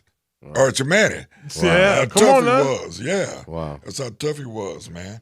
You know, with the skill positions. And man, I enjoyed playing with Archie, man, because he didn't miss a beat. His arm wasn't the strongest in the world, but he was precise, hit his targets, man, you know. And Right. like I say, he kept us all, you know, balanced out there. And we think about y'all years as we talked about the other day. Y'all were the building years, Right. Because their facility was off David Drive. Yes. So it would rain. Y'all would go to the Superdome. Correct. But y'all had the open field on. I mean, what that was like? Y'all had the metal cold tubs and like I guess talk to us about the training facility. Siemens Superdome floor with a carpet on top of You're it. right. Yeah. Matter of fact, I was running the Superdome and fell on my elbow, man. Got a bursal. Big. You know what I'm talking about. Yeah, man. And that wasn't fun. No. You know, but the thing is, we had the iron tubs, like you said. You know, the restroom was kind of tight. Whoa, what? Yeah, real tight. Yeah. The field. When I first got there, we had all grass. Then they put about, I guess, 40 yards of turf out there on the field. And in the back, we had one field. Wow. Surrounded by a fence. Yeah, surrounded by a fence to keep fans out, I guess. Right, Right. that's right. Yeah. 'Cause, I But, mean, yeah. You guys were definitely doing tour days back then, huh? We were definitely doing tour days. Yeah, explain to the younger generation that The doesn't real tour days. that The real do tour not days. know what the original tour days was. Well, you dress full pads every practice. Man, I was losing 8 to 9 pounds of practice. Wow. We was down in Florida, Vero Beach, Florida. Okay. Oh, okay. So it was great. You know, the scenery was great. Right. But I tell you what, if it rained, it dried up the next 2 minutes. Right. But training camp was a beast. It was, man. We hit every day. Every day. That's what I was saying about these guys now. I be thinking they're a little too soft when they get hit. Oh man. You know? Yeah. That's an understatement. Yeah. But man, we hit every day for 2 hours. Wow. One thing about it though, when Ricky came in town, when he came to us, I wanted to block him. Because Ricky Jackson, that is. Yes, Ricky Jackson, I'm sorry. Yeah, Ricky Jackson. I say, if I could block Ricky, I could block anybody in the league. Right. Yeah, because this guy was a beast, man. You know, we had quite a few guys that were real tough. But Ricky was one of the standouts there. And Sam came his second year. Yeah, I didn't play with Sam. Right, yeah. right. I figure. Yeah, but I know of Sam. I've met him, Right. Back in the day. Right. Yeah, Vaughn Johnson. Vaughn was here. Yeah, he had a year with Vaughn. They were solid. Yeah. I played with Jim Wilkes, Frank Warren, those names. I'm familiar. Yeah. So I mean, guys like that. So we go top linebacker because Ricky's one of the guys on your list. Who else falls on your list of top linebackers you played against? On if my you had to team? pick three teams, if you had to pick on your team, who you played, San Francisco. Yeah. Like I say, LT. Steve Nelson. Yeah, I know. I remember Ronnie a lot. Ronnie was different. He was like a linebacker. He was a strong Right. safety, but he was like a linebacker, man. Because he was always in the box. Oh man, always. Right. Yeah. I had a time with him. Hugh Green. Okay. Hugh Green. Matter of fact, Hugh was rushing one time, man, and I saw him coming, and I saw him a little late, and I turned around to face him up, and he hit me straight up in the face like this. My helmet came down there and bust my nose open like that. Blood started running. Man. Yeah. Man. Look, they took me on the sideline, stitched it up, told me to get back out there. I wanted to. Straight up. I wanted to get him back. Yeah, straight up. Yeah. Well, I'm going to get you back, brother. Yeah. Right. So it was a challenge. And right now, matter of fact, I play golf with Hugh every now and then. Ricky, Lawrence Taylor. Yeah. We have a good time. Yeah. That's cool. Yeah. So now, of course, we had our chapter meeting the other day. Had a great time the other night. Our families. What's going on now? I know we talked about your coaching a little bit. And Yeah, I coach at Willow. At Willow. We doing pretty good. Matter of fact, we went up to LSU and won the 707 in the 3A conference. And where's that school located? Uptown, Forshey. Okay, old school Forshey. Yeah. We Drew have Brees Dreamland. Yeah, on Ferret. Yeah, Drew on built Ferret. us a field. Correct. Yeah. Ferret in Nashville. Drew built us a field back there. Nice stands. Nice setup back there, man. So what's that schedule looking like this year, y'all? I mean, I know It's looking better than what it was last year. I know that. We were playing a lot of tough teams last year. Y'all have to travel some. Y'all leaving this state for any or this year or last this year? year? Y'all going to this year? Out the parish. Okay, just out the parish. Y'all not playing like a Florida, Mississippi team. Because we went to Mississippi last year. Oh, so y'all did go to Mississippi. Met a Louisiana school there. Oh, man. I wish we'd have stayed here in New Orleans. That was a top team. Oh, man. He was in the He was at the Dome, I think. I forgot the name of him, but yeah, man. But it looks good for us this year. We got some serious talent. Okay. Come on. Our kids are very intelligent, man. Smart kids over there. That's good. It's one of the best schools I ever been at. In 3A, you know, so you have to kind of, you know, 3A, they got to play some ball. They got some decent 3A schools out there, especially out in Baton Rouge. Yeah. And they enjoyed it. We have a receiver 6'3". And you know, I was just about he catch everything you throw to him. Come on. And I was just about to ask you that, Coach. Yeah. Give us a name of a young man up and coming at your school. Ahmad Vappy. Ahmad Vappy. Darryl Franklin. Okay. Mark Rose is what I coach. It's a running back. Okay. Come on. Oh, man. Mark is a senior this year. Okay. And those guys are juniors. Oh. We had a great sophomore class. Right. We put them in the fire. You understand? Now they're juniors. I tell them you got experience under your belt now. You play some real tough teams. Now it's time for you to play. And they're doing it. We got beat by 1 point at the 707. One game loss. Wow. That's pretty good. Wow. And it was like 44 teams there. It was packed. Teams from all over. Missouri, Mississippi. Wow. Everywhere. All parts of Louisiana. I was there Friday, bro. I wouldn't bother to catch that Saturday because y'all had to deal with that baseball traffic too for the LSU World Series. Exactly. Right. LSU got it going on, though. They got it rolling. We go every year. That's cool. That's cool. Well, he's Jack Holmes, number 45 for the Saints. Played with Archie Manning. They played against some big dogs back then. He's a big dog himself. Y'all be sure. Look, if y'all Saints fans, y'all youngsters, y'all go ahead to YouTube, type the name Jack Holmes and Saints, and enjoy the highlights because you ain't gonna catch no more football like that, baby. That's right. That's right. My brother. Thank you for coming on, bro. Yeah. All right, Marlon. Thank you. All right. Yes, indeed, man. So we got to go golfing. It's summertime, man. Yeah, NFLPA, baby. It's time for us to go golfing again. Matter of fact, we're going to Biloxi this weekend.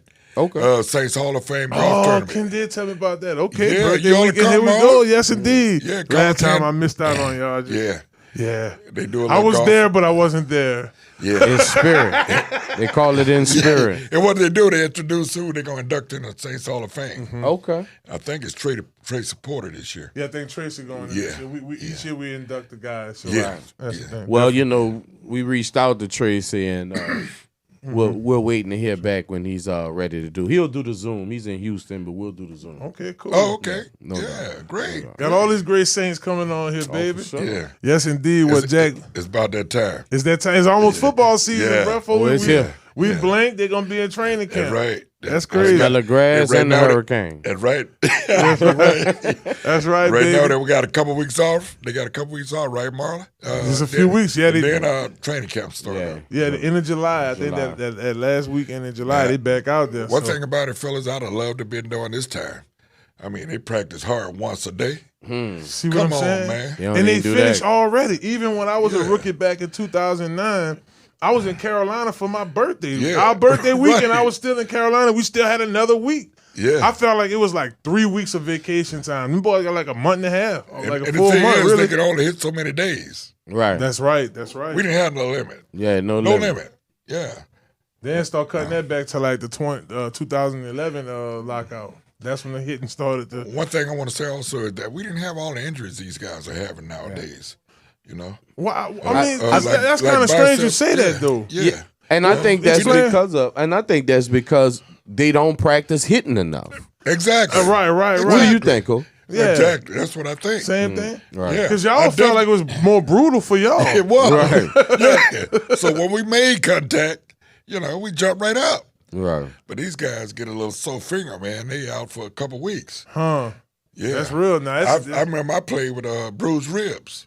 Wow. Yeah. They caged you up? Yeah, caged me up. Yeah. Wow. Yeah, man. That's not, but that's 3-4 weeks now. Bruce. Oh, yeah. Yeah, right. Oh, man.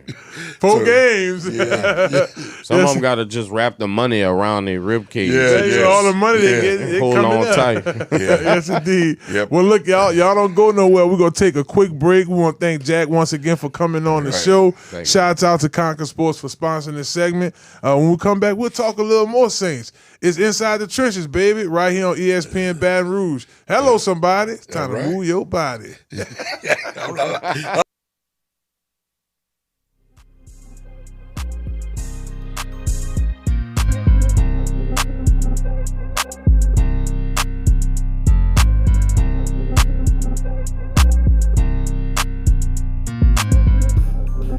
Dentro de las trincheras.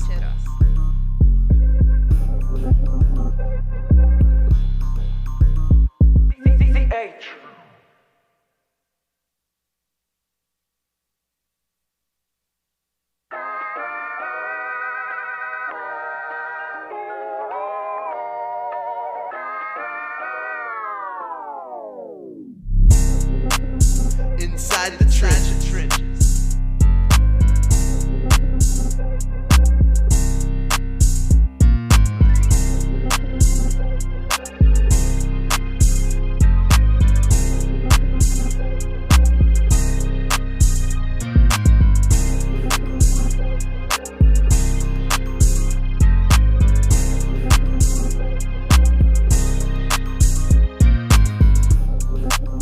Inside the trenches.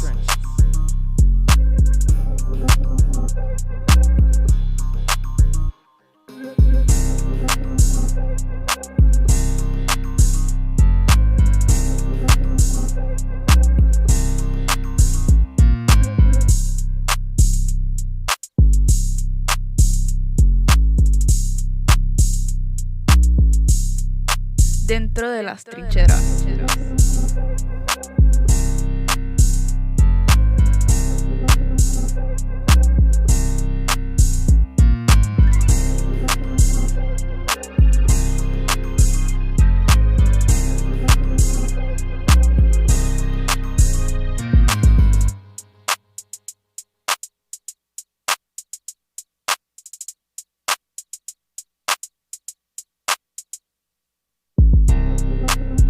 Inside the trenches.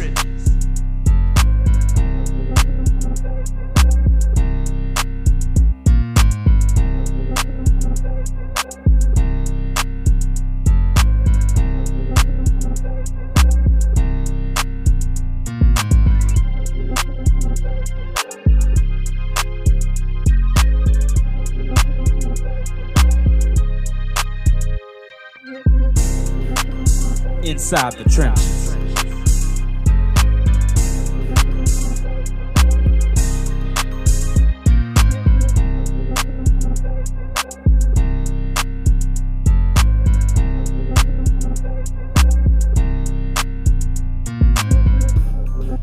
Dentro de las trincheras.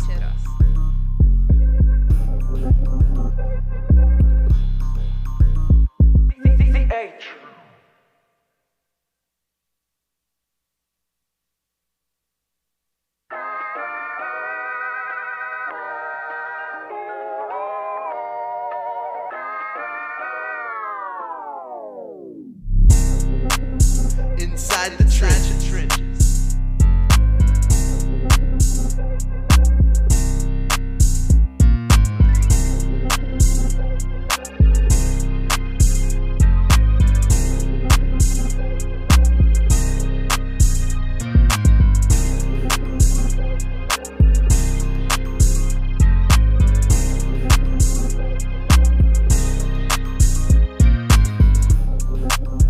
Inside the trenches.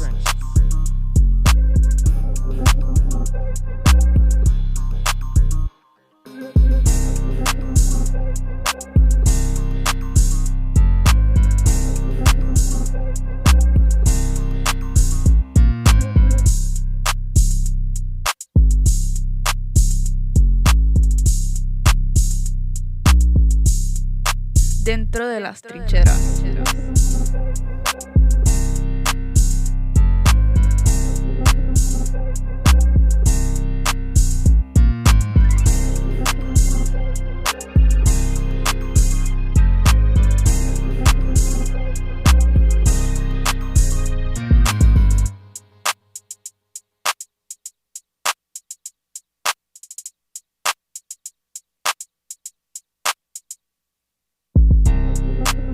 Inside the trenches.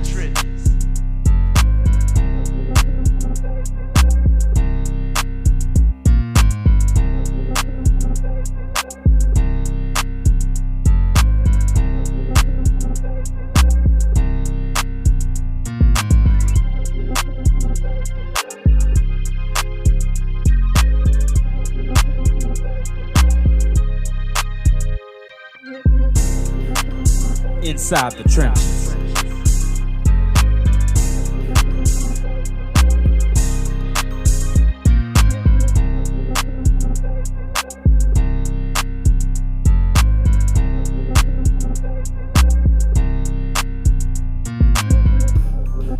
Dentro de las trincheras.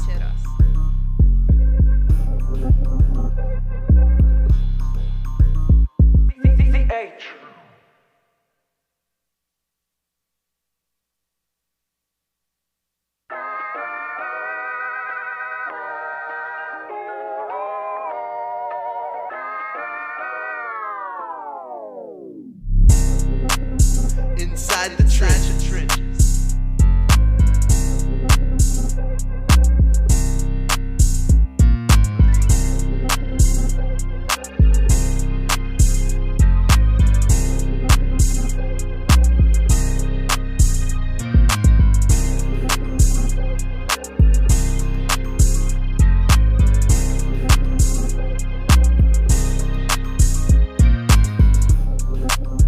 Inside the trenches.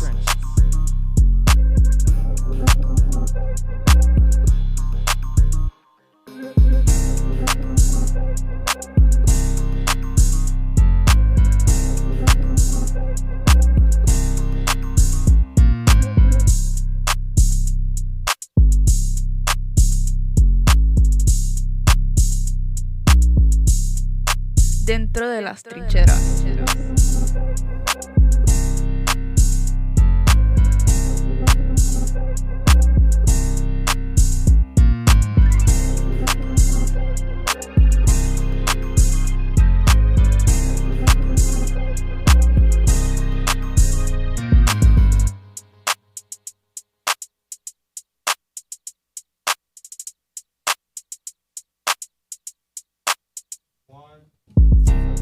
Well, hello, somebody. It's your boy Marlon, Big Fave Favorite. And once again, thank y'all so much for tuning in to Inside the Trenches right here on ESPN Baton Rouge's YouTube channel. And remember, every Monday you can catch me, CL, Lil Crispy sliding through here, and our wonderful guests giving y'all the news from around the sports and some of the great stories in sports. Shouts out to our guest, Jack Holmes, came on and told some really great Saints stories. Brought it back. I didn't realize he was drafted by the Oilers. And I guess I've been knowing Jack for years now. Right. And I didn't realize he was drafted by the Oilers originally. And the Round later 15. rounds, 15. NFL, take note. Y'all need to bring that back. At least 12. How long you had to wait to get to round 15? Right, that's what I'm saying. Like, think about what that is. And, you know, he got released and he had a long career with the New Orleans Saints. Yes. Shouts out to him. And Dr. T-Bob coming through with the mental health book. Y'all be sure to get her book. It's Okay to Answer Yourself. It is on Amazon Books. We're trying to make it a bestseller. Let's make it the bestseller, baby. So shouts out to her. All right, fellas. I want to talk a little New Orleans Saints, right? This is post-OTAs, the first wave the last wave of OTAs, going into training camp. So many questions about the team. We're picked to be the worst team in the NFL in terms of win totals. They were just going to beat the Jets. Jack kind of told us a story. Well, that was their one win. Wow. He had the game-winning catch. So that's ironic, I would say. I want to start with the running back room. Just the other day, the Saints signed Cam Akers to a one-year deal Cam had a good 2 seasons. His rookie year, I thought in 2020 was exceptionally well. Out of college, Florida State to be exact. And then the year after it was And then the following year he put up 780 some odd yards. CL. This is starting to be somewhat of a crowded running back room. You got guys like Alvin Kamara still here, Kendre Miller, like what's going on? And of course Clyde Edwards-Helaire, Super Bowl winner. Your thoughts on the running back room? What's going on, man? Who we keeping? Who we not? First of all, I love it because it's competition at every position. And just when you thought the room was full with a Kendre Miller, probably on his last year of his deal, a Clyde Edwards-Helaire who is on a 1-year deal, and then obviously the rookie Neal on his original rookie deal.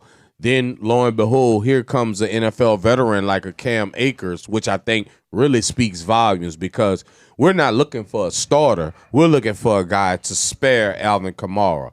And with them bringing in Cam makes me think that none of the other guys have stepped up to prove that they can be that number 2 back behind Alvin. So I'm actually excited because I do love competition at the position. The only thing I worry about is we're gonna cut a pretty good back, and we're not gonna be able to hide the other one on the practice squad. Man, who are the backs, Chris? Like, we're gonna start the season off. You're gonna have 3 running backs, a 4th one on the practice squad. I mean, that's the most, and the reason that's so crowded is because as a running back, if you're like the 3rd string running back, you can do special teams. Yeah. So for a numbers game, a team typically keeps about 4 running backs. Who are your starting 4 running? Who are your 4 running backs you're keeping on this roster? Okay. Alvin Kamara always gonna be RB number 1 for sure. Right. Number 2, I would go with Cam Akers. I'll go Cam Akers only because of his veteran presence and, you know, how valuable he could be to that running back room in the locker room. Number 3, surprisingly, I actually like Devin Neal from Kansas. I like Devin Neal.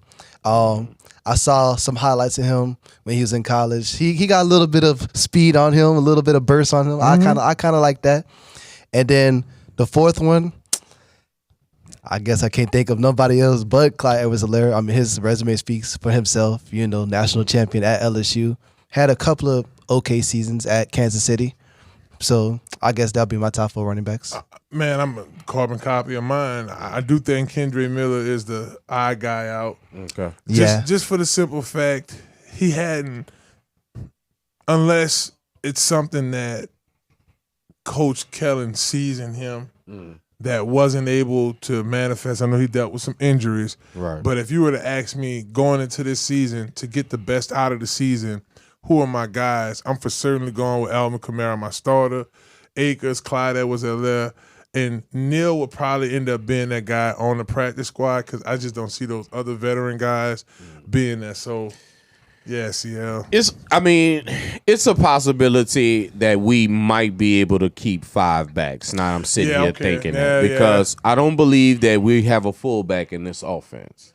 I haven't seen a fullback in this offense, so maybe that not having that fullback is where we could actually add an extra back, unless they're trying to hide Taysom as the fullback, so we can have a full complement of tight ends in the room.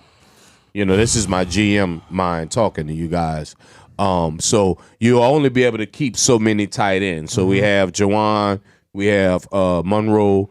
We have Hollins from last year. Yeah, and then we have the young man that came over from Miami, number 88.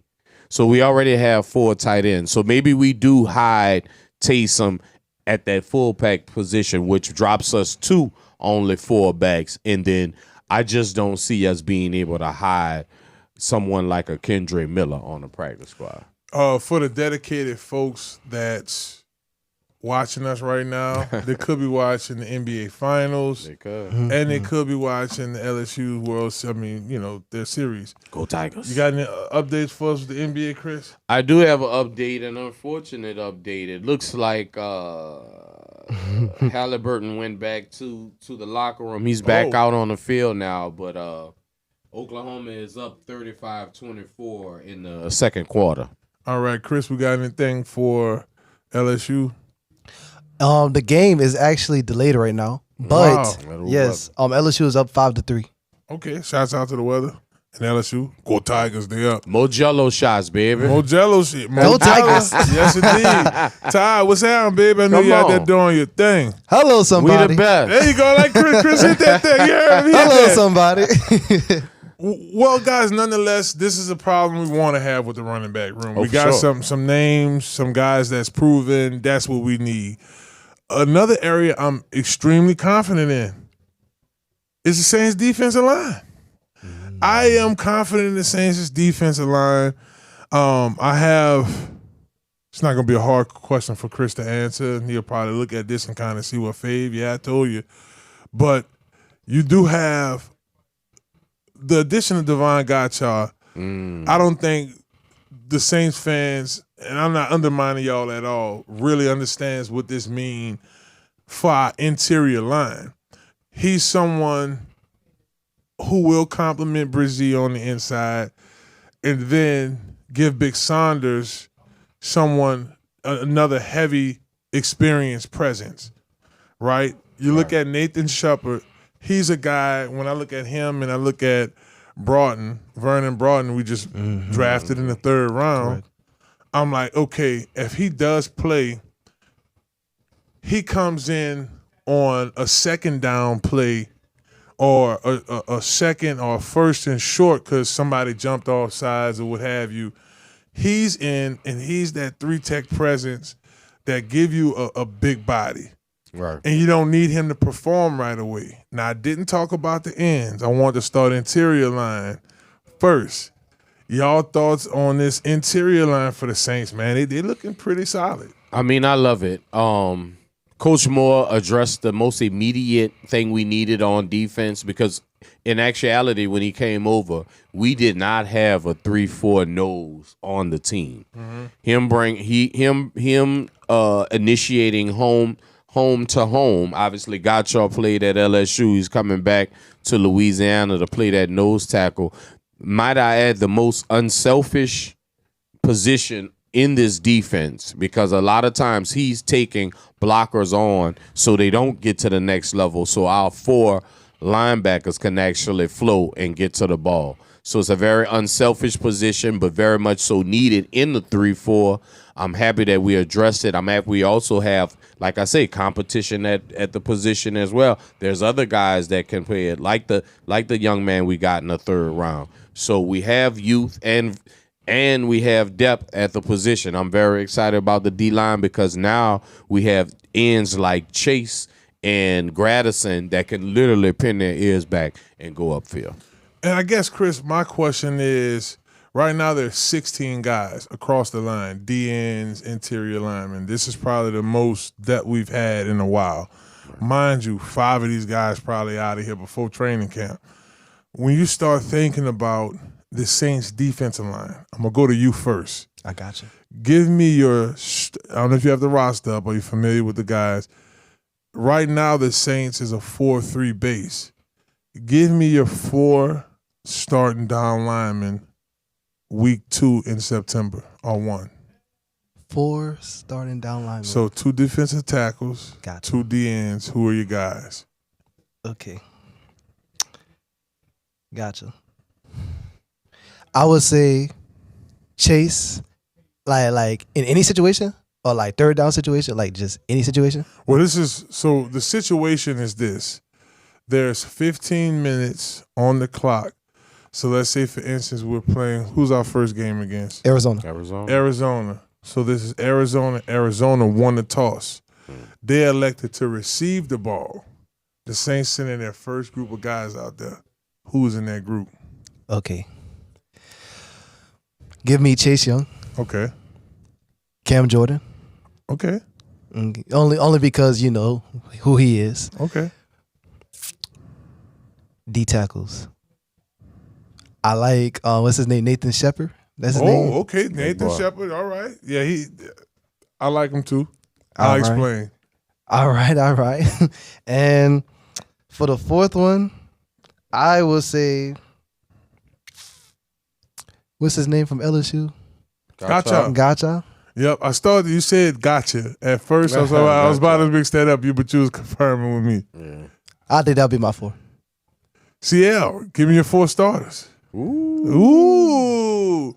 Well, I didn't say who were going to have the most snaps in the game. Yeah, I said 4 starters. Yeah, I need Gotcha to play that nose because obviously that's what we brought him over. I need Gradison and Chase on those ends. Okay. On the edges, and I'll take Brazee, and I'll take Brazee and Cam on the end. Okay. Oh, I see what you did. You just ran a 3-4. Yeah. All right. So that is what Brandon Staley runs for the most part. We are playing Murray. Yeah. So, for that game, you saw what he I did. want to use the edges against him. I want to take away his outside run and push him up the middle because I think we're more solid, we're more stouter up the middle now. So I won't have him run outside. The widest man, he won't get as wide as the widest man. So I'm telling Chase and I'm telling Gradison, don't let him get outside of you. Force him back inside, up the middle. Brandon Staley, very interesting guy. Yeah. You look at, I mean, he had the answer for Kansas City. He was with the Chargers. Sure. I mean, Kansas City was just on fire, but defensively he had an answer. I do like.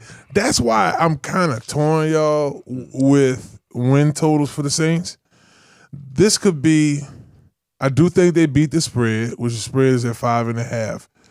This could be a 6-win season, or it can be a 10-win season. I think if this team do get in the playoffs, watch out. The reason why is for guys like the head coach. You know, I mean, bottom line, that's just what it is. If y'all just tuning in Inside the Trenches, we're talking about the Saints post-OTAs, going into training camp, way too early predictions. We don't really know exactly what this team is going to look like. We do like the additions. I like the addition of Coach Terry Joseph in the secondary. I like the addition of Coach Bo Davis. These are 2 guys I'm familiar with. I've been on teams they was coaching on. I trust them. Got to see a D-line coached by Coach Davis. Can't wait. Right. Can't wait. Yep. How confident, CL, are you in this secondary? I think it's an area because of the names, right? You look at Tyron. Okay, he's a little older. I talked to a couple of guys about training camp. Shouts out to Ross Jackson. Do a good job at giving us information. Yeah, Kool-Aid McKinstry had a lights out training camp. Yep. It's only so much you can see, right? No pads on, but you do feel confident that all the reports coming out of OTAs was like, man, these guys, the rookie Sinker, he picks off Spencer Rattler. He does. I'm confident in the defensive backfield because I'm aware of the defensive backfield. Obviously this is what I do. I'm aware that we brought back Isaac Yadam that started for us some year before last. He was number 27 when we had injuries with Marshawn, and he actually started for us. So I could see him on the other side of Kool-Aid. Of course, they're talking about what Kool-Aid has done. I do like the veteran presence of Tyron and Reed, because, see, that's the one guy everybody's forgetting. They're forgetting Justin Reed has come over from the Kansas City Chiefs. Now, both of them are back because the last time they were together, and I'm not saying this, they won the Super Bowl. So I trust that back end won't give up much. I trust that Yadam can play outside corner, and I also trust the younger guys that we brought in, like a Sanker, like a Riley. I mean, we haven't put on pads yet, but he fits all the bill as a guy that's gonna push for that outside corner position. Of course, the young man that we interviewed at the HBCU combine game in Taylor, I believe he's ready to play that star dog position in the Brandon Staley's defense, a la what Jalen Ramsey did for him. I keep calling it San Diego, in LA. In LA, yeah. So I think we have the pieces, and never to forget about a Jordan Howard that got so much valuable time, as a young player, or zero at the slot. So not only do I think we have veteran presence, we do have depth as well. So the one place I'm not concerned is about the defensive backfield. Yeah, and I think a guy like Danny Stutzman, we get him in the 4th round. I've been hearing great things about him during OTAs. He's somebody that I think will make the team run his tail down there. I think he's the future at linebacker. Blazing on special teams and getting meaningful reps. I think he's the future defense. at linebacker. I think he will be, when the man of God decides to hang it up, I think he will be standing next to number 20 as our 2 middle linebackers moving forward. Chris, before we wrap here, do you have anybody off of this Saints roster that you think might surprise us? Like, man, I'm telling y'all, this guy is going to be good this season. Okay. That is a great question. I will go with... You might take my answer, too. Okay. Surprising Saints. Come back to me on that question. I really have to think about that. I really have to think about that. You might take my answer, and you go there. I think the surprising player this year for us could easily be Cam Akers. Oh, you got me. You didn't get me. That's not the guy. And the reason why for Cam is, once we realize that he's a veteran in this league, that and just like we went and looked up everybody's highlights before, go and look up Cam Akers' highlights. He can catch out the backfield. He's a tough runner.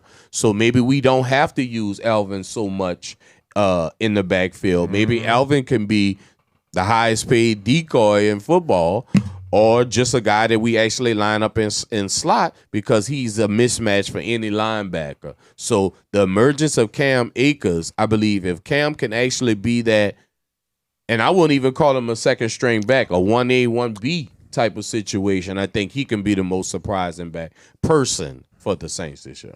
I like that, Chris. That was somebody we just signed. It's a 1-year deal, so it's not a pressure deal. Hey, it might turn into something. Chris look like he got his guy. I bet you he about to get me now. All right. So I actually got 2 guys. Come on. Oh, he's definitely one on offense and one on defense. Come on. I can't wait to hear your offensive guy, because that's what mine is. Okay, believe it or not, on offense, I expect an improved year from Trevor Penning. Okay, for sure. All right, yeah, that's fine. For sure. That's Trevor not my Penning. guy, but yeah. I agree. Okay. And on defense, linebacker Jalen Ford. I thought about him earlier. If we had a little more time, I wanted to ask you about him. He's somebody, for a surprise guy, he's somebody that might, because he got hurt, come out of Texas. He got hurt. He got hurt last season, had a season-ending injury. I'm holding out hope for Isaiah Foskey with the change from 3-4 to, the change from 4-3 to 3-4. We can use him as a rush edge and just kind of clear his mind. Look, just go get the quarterback, brother. We know you can run. We know you're athletic. Just go get you ain't even have to think about coverage. Just go get the quarterback. I'm holding out faith for the young man. I talked to him via text. He's excited about being in this type of defense now, because it fits his mode. If you look at how successful he was at Notre Dame, they ran a system similar to this. So it might work for him. I think the defense is set to really make noise, as it always does. Right. How many times has this Saints defense bailed the Saints out year before last, just keeping teams around 20-some-odd points? So I look at that. My guy is Bub Means. Bub Means. Bub Means in a wide receiving crew of players. You got Donovan Peoples-Jones, a veteran proven. You still have Brandon Cooks, Olave. I think in the midst of all of these receivers, Bub Means might have a breakout year. He's the biggest. The largest. Sticking around. Well, that does it, y'all, for another episode of Inside the Trenches. This was a great show. Shout out to our guest, Thank you. Dr. T-Bob, coming through mental health. Remember, y'all, be sure to cop her book. Let's make CLC said it best. Let's make it the bestseller, baby. Come on. Be sure to Why get not? her book. It's okay to answer yourself. Book about loneliness. A lot of folks out there dealing with that. Good read. Definitely check it out. Shouts out to my man Jack Holmes for coming on the show. Legendary Definitely. Saints. Legendary. Running back, fullback, man. He did it all. Played with Arch Manning. Definitely want to thank him for coming Like on Lawrence the show. Taylor. And Lawrence Taylor. Yeah, he kept on bringing that boy That's up. stories all on top of stories. All day, bro. We're going to get Jack back on there just to Definitely. tell us about Lawrence. Definitely. Big ups to Lil Chris coming back in here, showing us some mad love. CL, you know, he do his thing, baby. Birdman rub. You see it, you know what I'm saying? He represent. He got the Pelicans on, so that's covered New Orleans. With the LSU pellet? baseball doing their thing. With the pellet, for sure, y'all. For our sponsors, we want to thank for the camp. We're not able to run the camp if it isn't for Falcon Law Firm and Triangle Deli. Big ups to them. Shouts out to the sponsors for this show, Robert Wolf Construction and Real Estate, Health Nut System, Dr. Kendra. Y'all be sure to visit her website, too many W's, there's 3 of them, stillbody.org, and definitely look for, y'all can go to my page at BigFave504 for more information about the Conquer Sports Training Camp. Yes, indeed. You had it upside down, I think. Huh? No, right side up. I'm looking at the screen. Yeah, don't look. Oh. Louisiana. You're right. 47-34 Oklahoma, 4 minutes left. Yep, I just saw the score. That's crazy. LSU still delayed? Yeah, it's still delayed. Mm-hmm. Go Tigers. Well, Go we'll Tigers. see y'all next Monday. Big ups to the studio. Definitely UP in the building. Spin. Damian, Tyler, Wes, man. Thank y'all. Great production. CH, everybody in that thing, man. Big ups to y'all. Hey, and I'm going to roll out. Might eat me some wings tonight. I don't know. Some high wings. UP was telling me about them wings. Well, I'm out. Oh, Big text me. She cooked. Hello, somebody. Hello, somebody. Red Beans Monday. Y'all have a good one. See y'all next week, 6:30, right here on ESPN Baton Rouge. YouTube, baby.